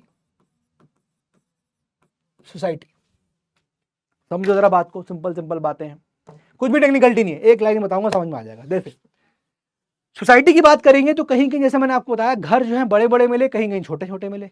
ये इसका मतलब ये निकल रहा है कि बड़े घर होंगे वहां चीफ मुखिया रहता होगा गांव के मुखिया रहते होंगे, और जो बड़े घर थे वो छोटे घरों को डोमिनेट कर रहे थे। तो एक बात तो समझ में ये आती है कि सोसाइटी के अंदर इनइक्वालिटीज आ गई थी, कुछ बड़े हैं, कुछ अमीर हैं, कुछ गरीब हैं, या कुछ बड़े हैं और कुछ कमजोर हैं। तो इनइक्वालिटीज सोसाइटी के अंदर आने लग गई थी, वो यही से चीज बता रहा है। सोशल इनइक्वालिटीज एग्जिस्टेड, कैसे? सोशल हायरार्कीज एग्जिस्ट करने लगी थी अब, है ना। जैसे एग्जाम्पल के लिए यहां बताया मैंने आपको, एग्जाम्पल के लिए हाउसेस से, example big houses dominated small houses. लिख लीजिए इसको अपने अंडरस्टैंडिंग के लिए, एनसीईआरटी में यही लिखा है बस, और कुछ नहीं लिखा हुआ है। क्लियर है? लिखा हुआ है, देखो मैं पढ़ दे रहा हूं आपको, कुछ लाइन पढ़ दे रहा हूं। Both settlement pattern and burial practice suggest beginning of social inequalities in chalcolithic society. अब जाहिर सी बात है, बरियल प्रैक्टिस देखें आप उसकी, या फिर आप देखें कि जो भी सेटलमेंट पैटर्न हो, उससे ये समझ में आ रहा है कि हाँ, चालकोलिक सोसाइटी के अंदर कुछ इनइक्वालिटीज आ गई थी। बरियल प्रैक्टिस कैसे? जो आदमी मरा, अगर बहुत सामान रखा है उसके साथ, तो मतलब थोड़ा अमीर इंसान रहा होगा। एक को सामान नहीं है, नहीं इतना सामान रहा होगा कि मरने के बाद उसको दे दिया जाए रहने के लिए। तो बहुत सारी चीजें जो है वो शो करती हैं। तो वही कह रहा है, सोसाइटी में जो है इनइक्वालिटीज यहां पर आने लगी। लिखा है हाउ एवर, देखो लिखा हुआ है, the difference in the size of settlements suggest that larger settlements dominated the smaller once. ये लाइन लिखी हुई है। फिर लिखा है how ever in both large and small settlements the cheap and his Kingsman who lived in rectangular houses dominated others who lived in round huts. ये भी एक चीज आ गई एग्जांपल पे, कि जो रेक्टेंगुलर हाउसेस में रह रहे हैं, रेक्टेंगुलर हाउसेस, इसमें जो लोग रह रहे हैं वो डोमिनेट कर रहे हैं किसको? पीपल जो आपके किस में रह रहे हैं? राउंड हट्स में रह रहे हैं। क्लियर है कि नहीं क्लियर है? ठीक है, तो ये था सोसाइटी के बारे में। अब इसके बारे में और चीजें देखते हैं। ट्रेडिशंस में जैसे सब लिख दिया, रेक्टेंगुलर सेटलमेंट्स जो हैं वो डोमिनेट कर रहे थे जो लोग स्मॉलर सेटलमेंट्स में रहते थे। इसका मतलब क्या शो कर रहा है कि एक सोशल डिफरेंसेस थे, सोसाइटी में इनइक्वालिटीज थी। फिर मैंने आपको एक पॉइंट लिखवाया कि रेक्टेंगुलर हाउसेस में जो लोग रहते थे वो राउंड हट्स में जो लोग रहते हैं उनको डोमिनेट कर रहे थे। ये पॉइंट मैंने आपको लिखवा दिया, है ना। Then craftsman lived on fringes. अब जो क्राफ्ट्समैन है वो कहां रह रहे हैं? फ्रिंजेस में रह रहे हैं, कोने कोने वाले, फ्रिंज कोने वाले में। और जो मुखिया है वो एकदम सेंटर में रह रहा है। ये इनाम गांव की कहानी बता रहा है, ठीक है ना। घरों की आप देखो किस प्रकार के यहां पर उनको मिल रहे थे। कोई आदमी खड़ा हुआ है, स्टडी कर रहा है, कुछ इस प्रकार के घर देखने को मिल रहा है। रेक्टेंगुलर हाउसेस थे, किस प्रकार के थे उस वक्त के लोगों के, वो यहां बताया गया है, ठीक है। अब देखो graves, different grave goods, graves with different grave goods in western Maharashtra, कुछ हल्का सा वो है, मैं आपको बता देता हूं यहां पर क्या लिखा हुआ है। अब देखो यहां पर इंपॉर्टेंट पॉइंट ये है, हाँ, in the graves at Chandoli and Nevasa in western Maharashtra some children were buried with copper based necklace around their necks. Other children have grave goods consisting only of pots. अब कुछ देखो लिखा है ग्रेव्स, ऐसी जो बरियल्स, जो कब्रें थी विद डिफरेंट ग्रेव गुड्स। अब अलग अलग प्रकार के गुड्स कब्रों में मिले हैं महाराष्ट्र के अंदर, अलग अलग प्रकार की गुड्स। ऐसे नेकलेस है, कुछ बच्चों के हिसाब से चीजें हैं वो अलग अलग मिली है। चिल्ड्रन जो है देखो बच्चे, उनको बरी किया गया कॉपर नेकलेस के साथ, कुछ को पॉट्स के साथ किया गया। तो वो बता रहे हैं कि बरियल प्रैक्टिसेस किस प्रकार की थी, है ना। कॉपर बैंगल्स मिली हैं, यूनिक एक्सेस मिले हैं काश्मीर कायात हाउसेस के अंदर। Necklace of semi precious stones found in the Inamgaon pots indicate affluence. तो बेसिकली यहां पर यह बताने की कोशिश करी गई है कि किस प्रकार से अलग अलग बरियल्स के अंदर, या फिर अलग अलग जो बरियल्स के थ्रू हम ये जांच पा रहे हैं, हम ये देख पा रहे हैं, या फिर इस बात को हम एक तरह से कंक्लूसिवली बोल पा रहे हैं कि हाँ, सोसाइटीज में उस वक्त जो है इनइक्वालिटीज एग्जिस्ट कर रही थी। इनफैक्ट जैसे बच्चों की ग्रेव्स है, अलग अलग गुड्स मिले हैं, कहीं कॉपर का गुड मिला है, कहीं पॉट्स मिले हैं, कहीं किसी प्रकार के गुड्स मिला है, suggesting the inequalities between the people also. Clear है? मतलब ये भी आप पता लगा पाए कि हाँ बच्चे की है। देन आ जाइए हम लोग गणेश्वर साइट के बारे में बात करते हैं। जो आप देख रहे हैं गणेश्वर साइट के बारे में, इसके बारे में हमें थोड़ा सा डिटेल से एनसीईआरटी के अंदर दे रखा है, एक पैराग्राफ तो पूरा दे रखा है। फिर हम आगे बढ़ते हैं। देखो अब ये जो आप साइट देख रहे हो, ये खेतरी जो कॉपर माइंस हैं राजस्थान की, वहां पर आपको इसके पास देखने को मिलेंगी, located near this particular site. यहां पर बहुत सारे कॉपर ऑब्जेक्ट्स मिले। अब ये ध्यान रखना, चालकोलिथिक साइट है तो हम इसको पढ़ रहे हैं, इसका मतलब वो एक बहुत ही इंपॉर्टेंट चालकोलिथिक साइट है और वहां बहुत सारी चीजें कॉपर की ही मिलेंगी। क्या क्या मिला बस फैक्ट है, जैसे कि arrow heads, spear heads, fish hooks, bangles, chisels, ये सारे ऑब्जेक्ट्स हैं। All these are objects, all these are objects, तो आपको यहां पर याद रखने। क्लियर है? All these are objects. जैसे आगे लिखा हुआ है कि टेराकोटा का यहां पर बहुत सारा सामान आपको देखने को मिल रहा है। Terracotta cake has been found, ये देखो लिखा है। चालकोलिथिक माइक्रोलिथ्स भी यहां पर देखने को मिले, यानी कि कॉपर से बने हुए माइक्रोलिथ्स भी आपको इस गणेशवर में मिले हैं। और इंपॉर्टेंट है ओसीपी, या फिर इसको बोलते हैं ochre coloured pottery found in the region. ये बहुत इंपॉर्टेंट पार्ट है। अगर हम इसकी बात करेंगे, जो एक अलग चीज जो बनाती है इस साइट को, या जो हमें समझना है, वो है उसकी OCP, that is ochre coloured pottery. अब इसमें क्या होता है, it is a red slipped ware. अभी तक आप देख रहे हो कि हम लोग जो इस जो पॉटरी की बात कर रहे हैं, यहां पर डिफरेंट सॉर्ट ऑफ पॉटरी तरीका आपको देखने को मिल रहा है, जिसको बोलते हैं ochre coloured pottery. It is a red slipped ware painted in black. Clear है? ब्लैक में पेंटेड किया है, रेड कलर का ब्लैक में पेंटेड किया है, ठीक है ना। तो ये चीज एक इसका डिफरेंट है जो आपको याद रखना है। People here and their life, अब जो हम बात करेंगे हम बात करेंगे यहाँ पर इस साइट की गणेश्वर की। तो अब यहाँ पर इनकी साइट्स में क्या क्या यहाँ लोग कैसे रह रहे थे कब, देखो ये साइट का टाइमलाइन देख लो, 2800 से लेकर 2200 BC तक का ये टाइमलाइन है इसका। फैक्ट नोट करना है, जो जो गोले में कर दूं उसको नोट कर लो। यहाँ पर आपको यहाँ से बहुत ज्यादा सप्लाई मिलेगी किसकी, कॉपर ऑब्जेक्ट्स की। इसका मतलब यहाँ पर बहुत ज्यादा कॉपर देखने को मिलता था, ठीक है। यहाँ लोग ज्यादातर रिलाई करते थे किस पे, एग्रीकल्चर रिलाई करते थे, हंटिंग पर रिलाई करते थे, ठीक है ना। अर्बनाइज नहीं हो पाए यहाँ पर लोग, अनेबल टू अर्बनाइज, ये इंपॉर्टेंट ध्यान रखना। मैंने बताया इनिशियली बोल दिया था स्टार्टिंग में लेक्चर के कि ये रूरल कम्युनिटीज थी, अर्बनाइजेशन नहीं आया यहाँ पर। अब घूम घूम के वही बातें लिखी जा रही हैं। It added to the growth of Harappan culture. यहाँ पर ये जो साइट है, इस साइट ने हड़प्पा को ग्रो करने में काफी मदद करी, है ना। यहाँ से काफी जो है वो कॉपर भी वो लोग ले लेते थे, ठीक है। तो इसलिए हड़प्पा कल्चर जो ग्रो होता है वो काफी यहाँ से आपको इस साइड से, गणेश्वर साइड से देखने को मिलता है। Chalcolithic settlements in chronological orders. अब देखो जैसे मैंने आपको again starting of the lecture में बता दिया था कि जब ये चालकोलिथिक कल्चर चलता है तो चालकोलिथिक कल्चर ऐसा था, कुछ प्री हड़प्पा था, यानी कि हड़प्पा कल्चर की शुरू होने से पहले भी चल रहा था, कुछ उसके दौरान भी था। जब हड़प्पा कल्चर चल रहा है तो पैरेलल आपको चालकोलिथिक कल्चर्स देखने को मिलेंगे इंडिया में। और कुछ ऐसे साइट्स भी थे जहां हड़प्पन कल्चर खत्म हो गया तो उसके बाद आपको भी चालकोलिथिक साइट्स देखने को मिल रही। तो इन तीन क्लासिफिकेशन को लेकर ये स्लाइड यहां बनी हुई है, देख लो सीधे सीधे। देखो टाइप्स, एक हो गया प्री हड़प्पा स्ट्रेटा, ठीक है ना, फिर हो गया पोस्ट हड़प्पा स्ट्रेटा, एक हो गया आपका उस दौरान। तो देखो प्री हड़प्पा स्ट्रेटा को हम क्या बोल रहे हैं यहाँ पर, अर्ली हड़प्पन, यानी कि हड़प्पा से पहले की साइट्स की बात कर रहे हैं। तो यहाँ कौन कौन सी साइट्स हैं, चालकोलिथिक साइट्स हड़प्पा से पहले थी। तो एग्जांपल देख लीजिए यहाँ पर, pre Harappan strata called early Harappan in some Harappan zone sites, Kalibangan, Banawali, Kot Diji Pakistan की। Pre Harappan and post Harappan chalcolithic culture coexisted in northern, western and central India. अब again as I told you, समझा चुका हूं पॉइंट आपको कि भाई हमारे इंडिया में ये कल्चर जो है वो प्री हड़प्पा भी चल रहा था, यानी हड़प्पन कल्चर आया नहीं, हड़प्पा कल्चर जो था, हड़प्पन कल्चर। तो हड़प्पन कल्चर से आपको पहले भी यहां पर आपको चालकोलिथिक कल्चर देखने को मिल रहा है, सीसी दिख रहा हूं, चालकोलिथिक कल्चर, और हड़प्पा कल्चर के बाद भी आपको सीसी। तो बेसिकली ये आपका क्या हो गया, this is your pre Harappa, और ये हो गया आपका पोस्ट हड़प्पा। चालकोलिथिक कल्चर देखने को मिल रहा है, क्लियर है।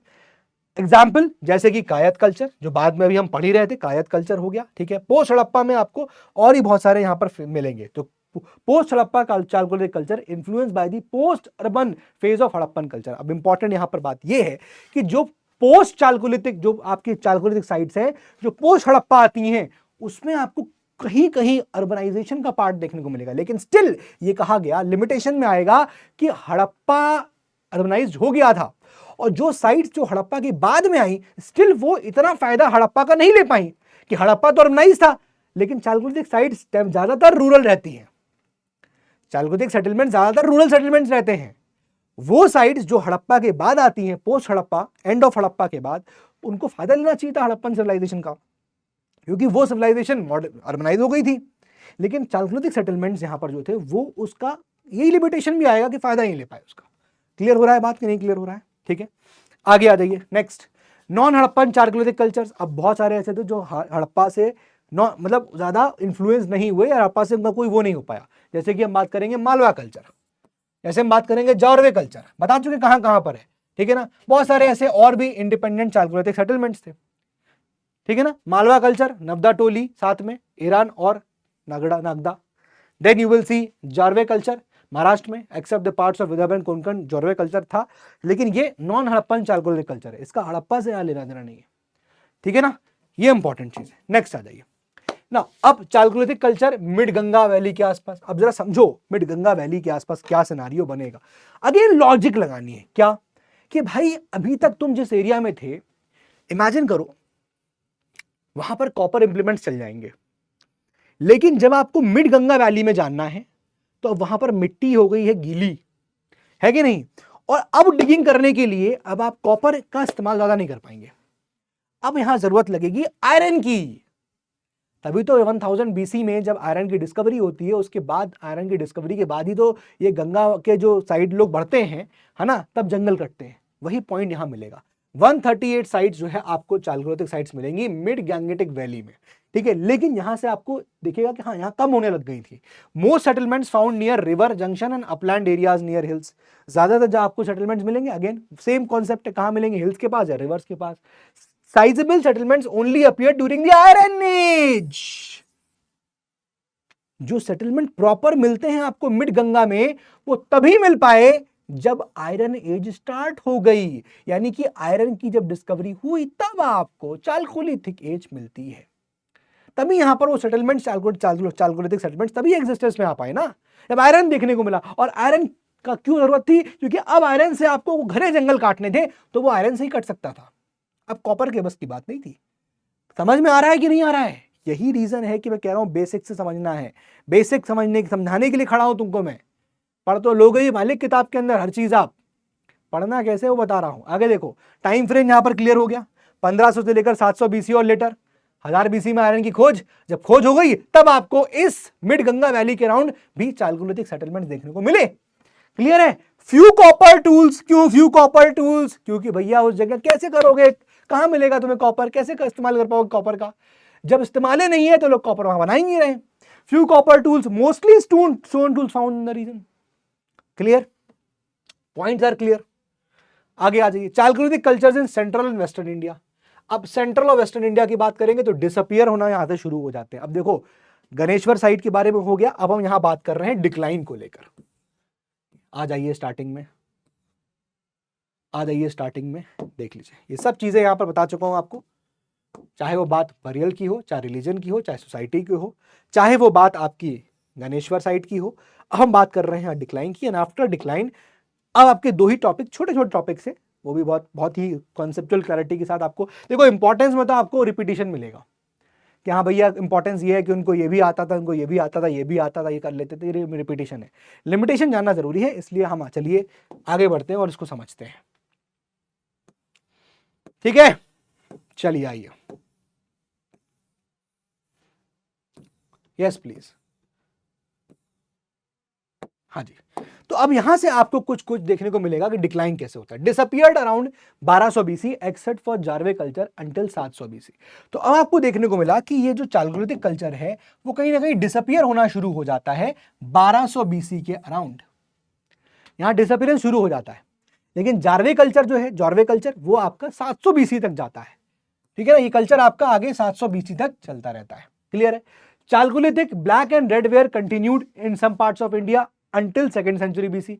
अब जो उनकी पॉटरी थी, याद करिए, बताया था स्टार्टिंग में ही पॉटरी बता दी थी, कुछ नया थोड़ी बता रहा है ये, यही तो कह रहा है कि जो उनका ब्लैक एंड रेड वेयर था वो कंटिन्यू किया सम पार्ट्स में, लेकिन मतलब अंटिल 2nd बीसी तक किया। बट फिर भी आप देखोगे कहां आप 700 बीसी की बात कर रहे हो, 1200 बीसी, आप इसकी बात 7th सेंचुरी की बात कर रहे हो। फिर आप कह रहे हो कि वो जो पॉटरी है वो उनकी 2nd सेंचुरी बीसी तक, पर कहीं कहीं लिखा है ना सम पार्ट्स ऑफ इंडिया, ऐसा नहीं पूरे इंडिया में, सम पार्ट्स ऑफ इंडिया में ही चल पाई। तो एक चीज समझ में आई कि हाँ, बड़ा पोर्शन एक गैप हुआ जहां पर आपको ये फेज देखने को नहीं मिला। A gap of 4 to 6 centuries between the chalcolithic culture and the rise of early historic cultures in central and western India. तो जहां पर आपका ये जावरे कल्चर एंड हो रहा है, सॉरी आपका जो चालकोलिथिक एंड हो रहा है और उसके बाद जो डिफरेंट कल्चर स्टार्ट हो रहा है, उसके बीच में आपको 4 से 6 सेंचुरीज का आपको गैप देखने को मिलेगा। क्लियर है? Western India and western MP decline attributed to decreased rainfall after 1200 BC. अब क्या मेन रीजन रहा यहां पर डिक्लाइन का? डिक्लाइन का एक मेन रीजन यहां ध्यान रखना, वेस्टर्न और सेंट्रल इंडिया की बात कर रहे हैं कि रेनफॉल कम हो गई थी भाई, रेनफॉल का डिक्लाइन हो गया, क्लाइमेटिक कंडीशन फिर चेंज, मतलब आप देखो रेनफॉल यहां कम होने लगी, तो अब उनको उन जगह पर रहना थोड़ा डिफिकल्ट टास्क हो गया। क्लियर है यहां तक बात? ठीक है ना, आगे आ जाइए। नाउ अब इसमें और भी पॉइंटर्स आते हैं Chalcolithic cultures in central western India में कैसे और डिक्लाइन होने लगा। देखो, वेस्ट बंगाल और मिड गैंजेटिक जोन में तो आपको पानी मिल रहा है, अभी भी बारिश मिल रही है, लेकिन वेस्टर्न इंडिया में पानी कमी हो गई, इसलिए वहां पर डिक्लाइन हो गया। पर यहां चल रहा है, देखो लिखा हुआ है कि वेस्ट बंगाल और मिड गैंजेटिक जोन में वहां अभी भी आपको रेनफॉल थी, इसलिए continued for a long time. ठीक है ना? वेस्टर्न इंडिया में क्यों डिफिकल्टी थी? क्योंकि वहां पर अब डिगिंग जो स्टिक्स अभी तक आप इस्तेमाल कर रहे थे उससे काम नहीं चलेगा। In black clay soil during the dry season may have contributed to the decline. ठीक है ना, सॉइल ड्राई। ईस्टर्न इंडिया में आप देखोगे इमीडिएटली इसके बाद आयरन फेज शुरू हो जाता है ईस्टर्न इंडिया में, इमीडिएट चालकोलिथिक के बाद। जैसे चालकोलिथिक चल रहा है, फिर आपको इमीडिएट आयरन फेज मिलेगा। Megalithic culture emerge from Chalcolithic culture using iron in several southern India sites. तो यहां से आप देखो आयरन कल्चर की यहां पर अब शुरुआत जो है वो होने लगी। बट थिंग इज कि हम आयरन कल्चर बाद में जाएंगे, इसके बाद हम हड़प्पा चैप्टर पढ़ने वाले हैं, ठीक है ना। तो स्टार्टिंग में जो बता दिया गया था वही मेन चीज है स्टार्टिंग की, कि भाई टेक्निकली आप देखोगे तो प्री हड़प्पन फेज में जाएगा ये पार्ट, तभी हमने पहले पढ़ा। लेकिन हमने जो फोकस किया आज के चैप्टर में उन साइट्स पे किया जो हड़प्पा के एंड होने के बाद यहां पर सामने आती है। क्लियर है बात, ठीक है। चलिए आगे आ जाते हैं, moving on to the next. अब इंपॉर्टेंस में अगेन ये पूरा एक तरह का रेपिटेशन है और इसमें कुछ भी नहीं मिलेगा। देखो चालकोलिथिक कल्चर जो है हमको अक्रॉस द कंट्री मिलता है, और पहला इनका यहाँ फीचर जो हमको देखने को मिला वो ये देखने को मिला, क्या फीचर, रूरल सेटलमेंट थे ये, ठीक है ना, rural settlements and close to river banks to hills, पहला फीचर, ठीक है ना। Then they know the art of smelting, बताया था आर्ट ऑफ स्मेल्टिंग जानते थे वो, तभी तो कॉपर की स्मेल्टिंग हुई यहां पर। देन उन्होंने व्हील के से उन्होंने पॉट्स बनाए, wheel turn black and red pots यहां पर बनाए उन्होंने। पॉटरी यहां पर आ गई, कैसी थी, first to use painted pottery, पहले थे जिन्होंने पेंटेड पॉटरी का इस्तेमाल किया। क्लियर है, बात समझ में आ गई किस प्रकार से। अगेन देखो सब रिपीटिशन, इंपॉर्टेंस में सब रिपीटिशन देखने को मिल रहा है। Then chalcolithic culture have been found across the country, rural settlements, I think हाँ रूरल सेटलमेंट बता दिया। अब देखो क्या क्या इस्तेमाल कर रहे हैं, लोटा थाली ये इस्तेमाल कर रहे हैं। Chalcolithic people were seen as colonisers, ये बहुत इंपॉर्टेंट वर्ड है, वेरी वेरी इंपॉर्टेंट, मार्क कर लो इसको। चालकोलिथिक पीपल जो है वो कॉलोनाइजर्स थे महाराष्ट्र और राजस्थान के एरिया में, ठीक है ना। और ये शोकेस करता है wide spread settlement across the country, मतलब ये लोग यहाँ पर आके सेटल होते हैं। तो जैसे मैंने बताया कि चालकोलिथिक पीपल क्या क्यों बोल रहे हैं कॉलोनाइजर्स, भाई कॉलोनाइजर्स कैसे, भाई कॉलोनाइजर्स ऐसे थे कि एक जगह जाके कॉलोनी बना ली, सेटल हो गए एक जगह पे, तभी तो आपको जारवे दिख रहा है, मालवा कल्चर अलग दिख रहा है। ऐसे लग रहा हो कि है चालकोलिथिक, लेकिन देखो मालवा का अलग कल्चर, जारवे का अलग कल्चर है, चालकोलिथिक दोनों, इसलिए उनको कॉलोनाइजर्स बोला गया कि एक एक जगह पे उन्होंने अपनी अपनी टाइप की कॉलोनी बना ली, ठीक है ना। ये इंपॉर्टेंट देखना किस प्रकार के यहाँ पर उनके बर्तन देखने को मिल रहे हैं। देन देखिए चालकोलिथिक कम्युनिटीज कल्टिवेटेड मोर सीरियल्स देन न्यूलिथिक, सीरियल्स का कल्टीवेशन ज्यादा होता था यहाँ पर न्यूलिथिक के मुकाबले।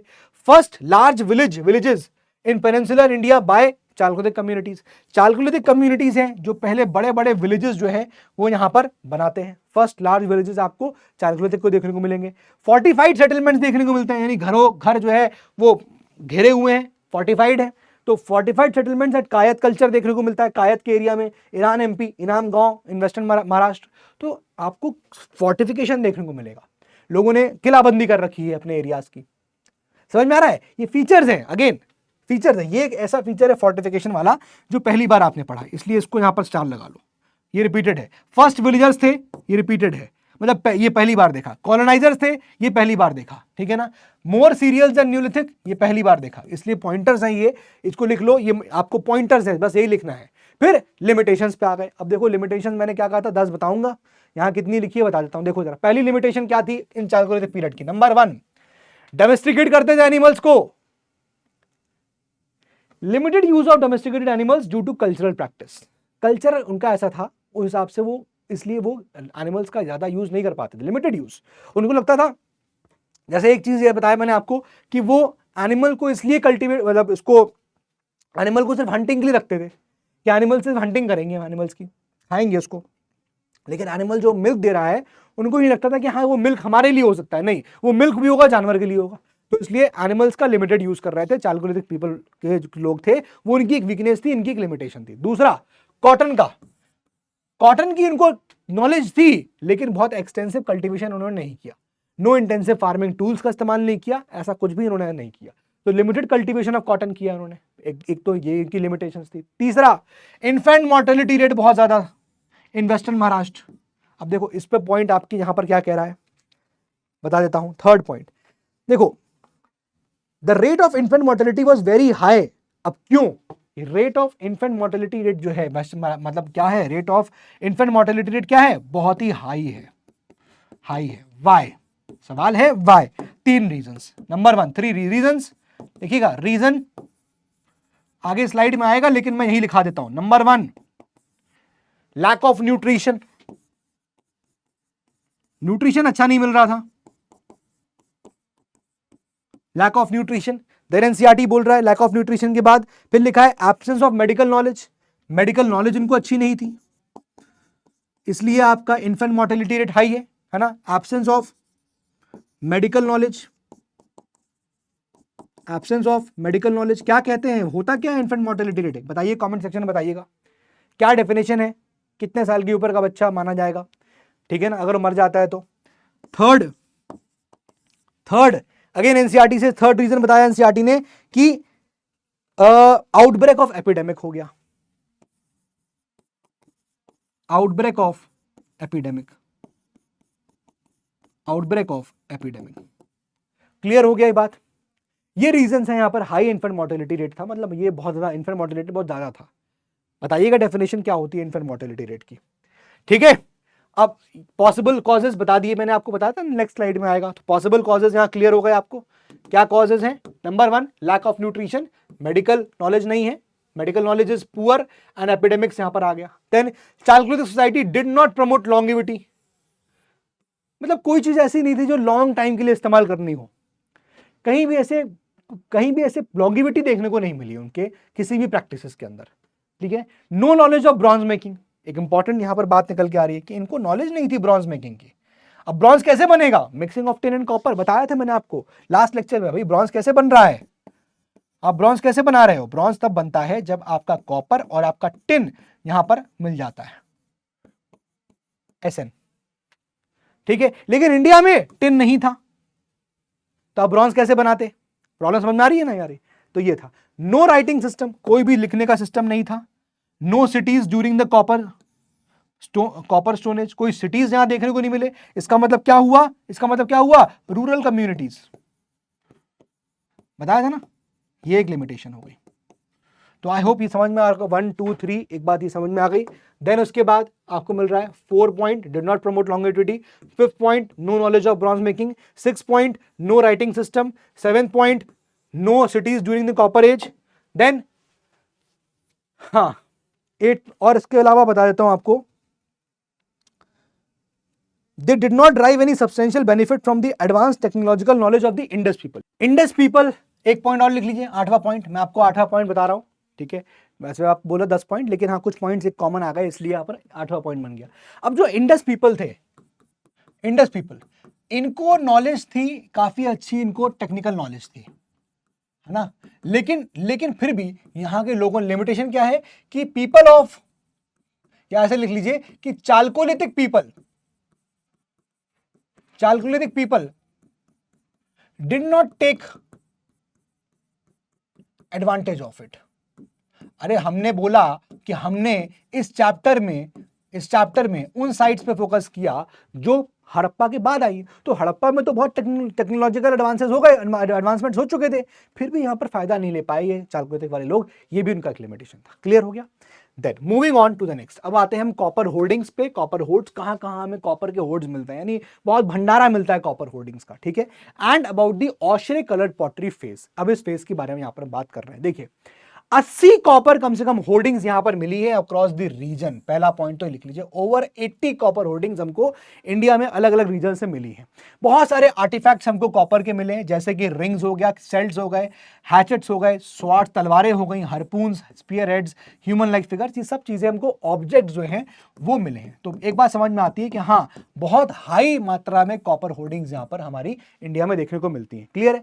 गंगा यमुना द्वाब के आसपास ये कंसेंट्रेटेड थे areas, concentrated in Ganga Yamuna doab with scattered finds in other areas. तो मतलब कंसेंट्रेशन देखिएगा आपको कॉपर होर्डिंग्स का कहां पर, गंगा यमुना के द्वाब, जहां पर द्वाब है ना, जहां दोनों कॉन्फ्लुएंसेस हो रहे हैं, रिवर्स मिल रही हैं, वो एरिया बीच का एरिया लैंड है, गंगा यमुना द्वाब, ठीक है। अब use for fishing, hunting, fighting, artisanal and agriculture purposes के लिए यहाँ पर इन जो भी यहाँ पर ऑब्जेक्ट्स मिल रहे हैं या कुछ चीजें हैं, वो होर्डिंग्स में जो भी चीजें हैं वो यहाँ इसका इस्तेमाल किया जाता है।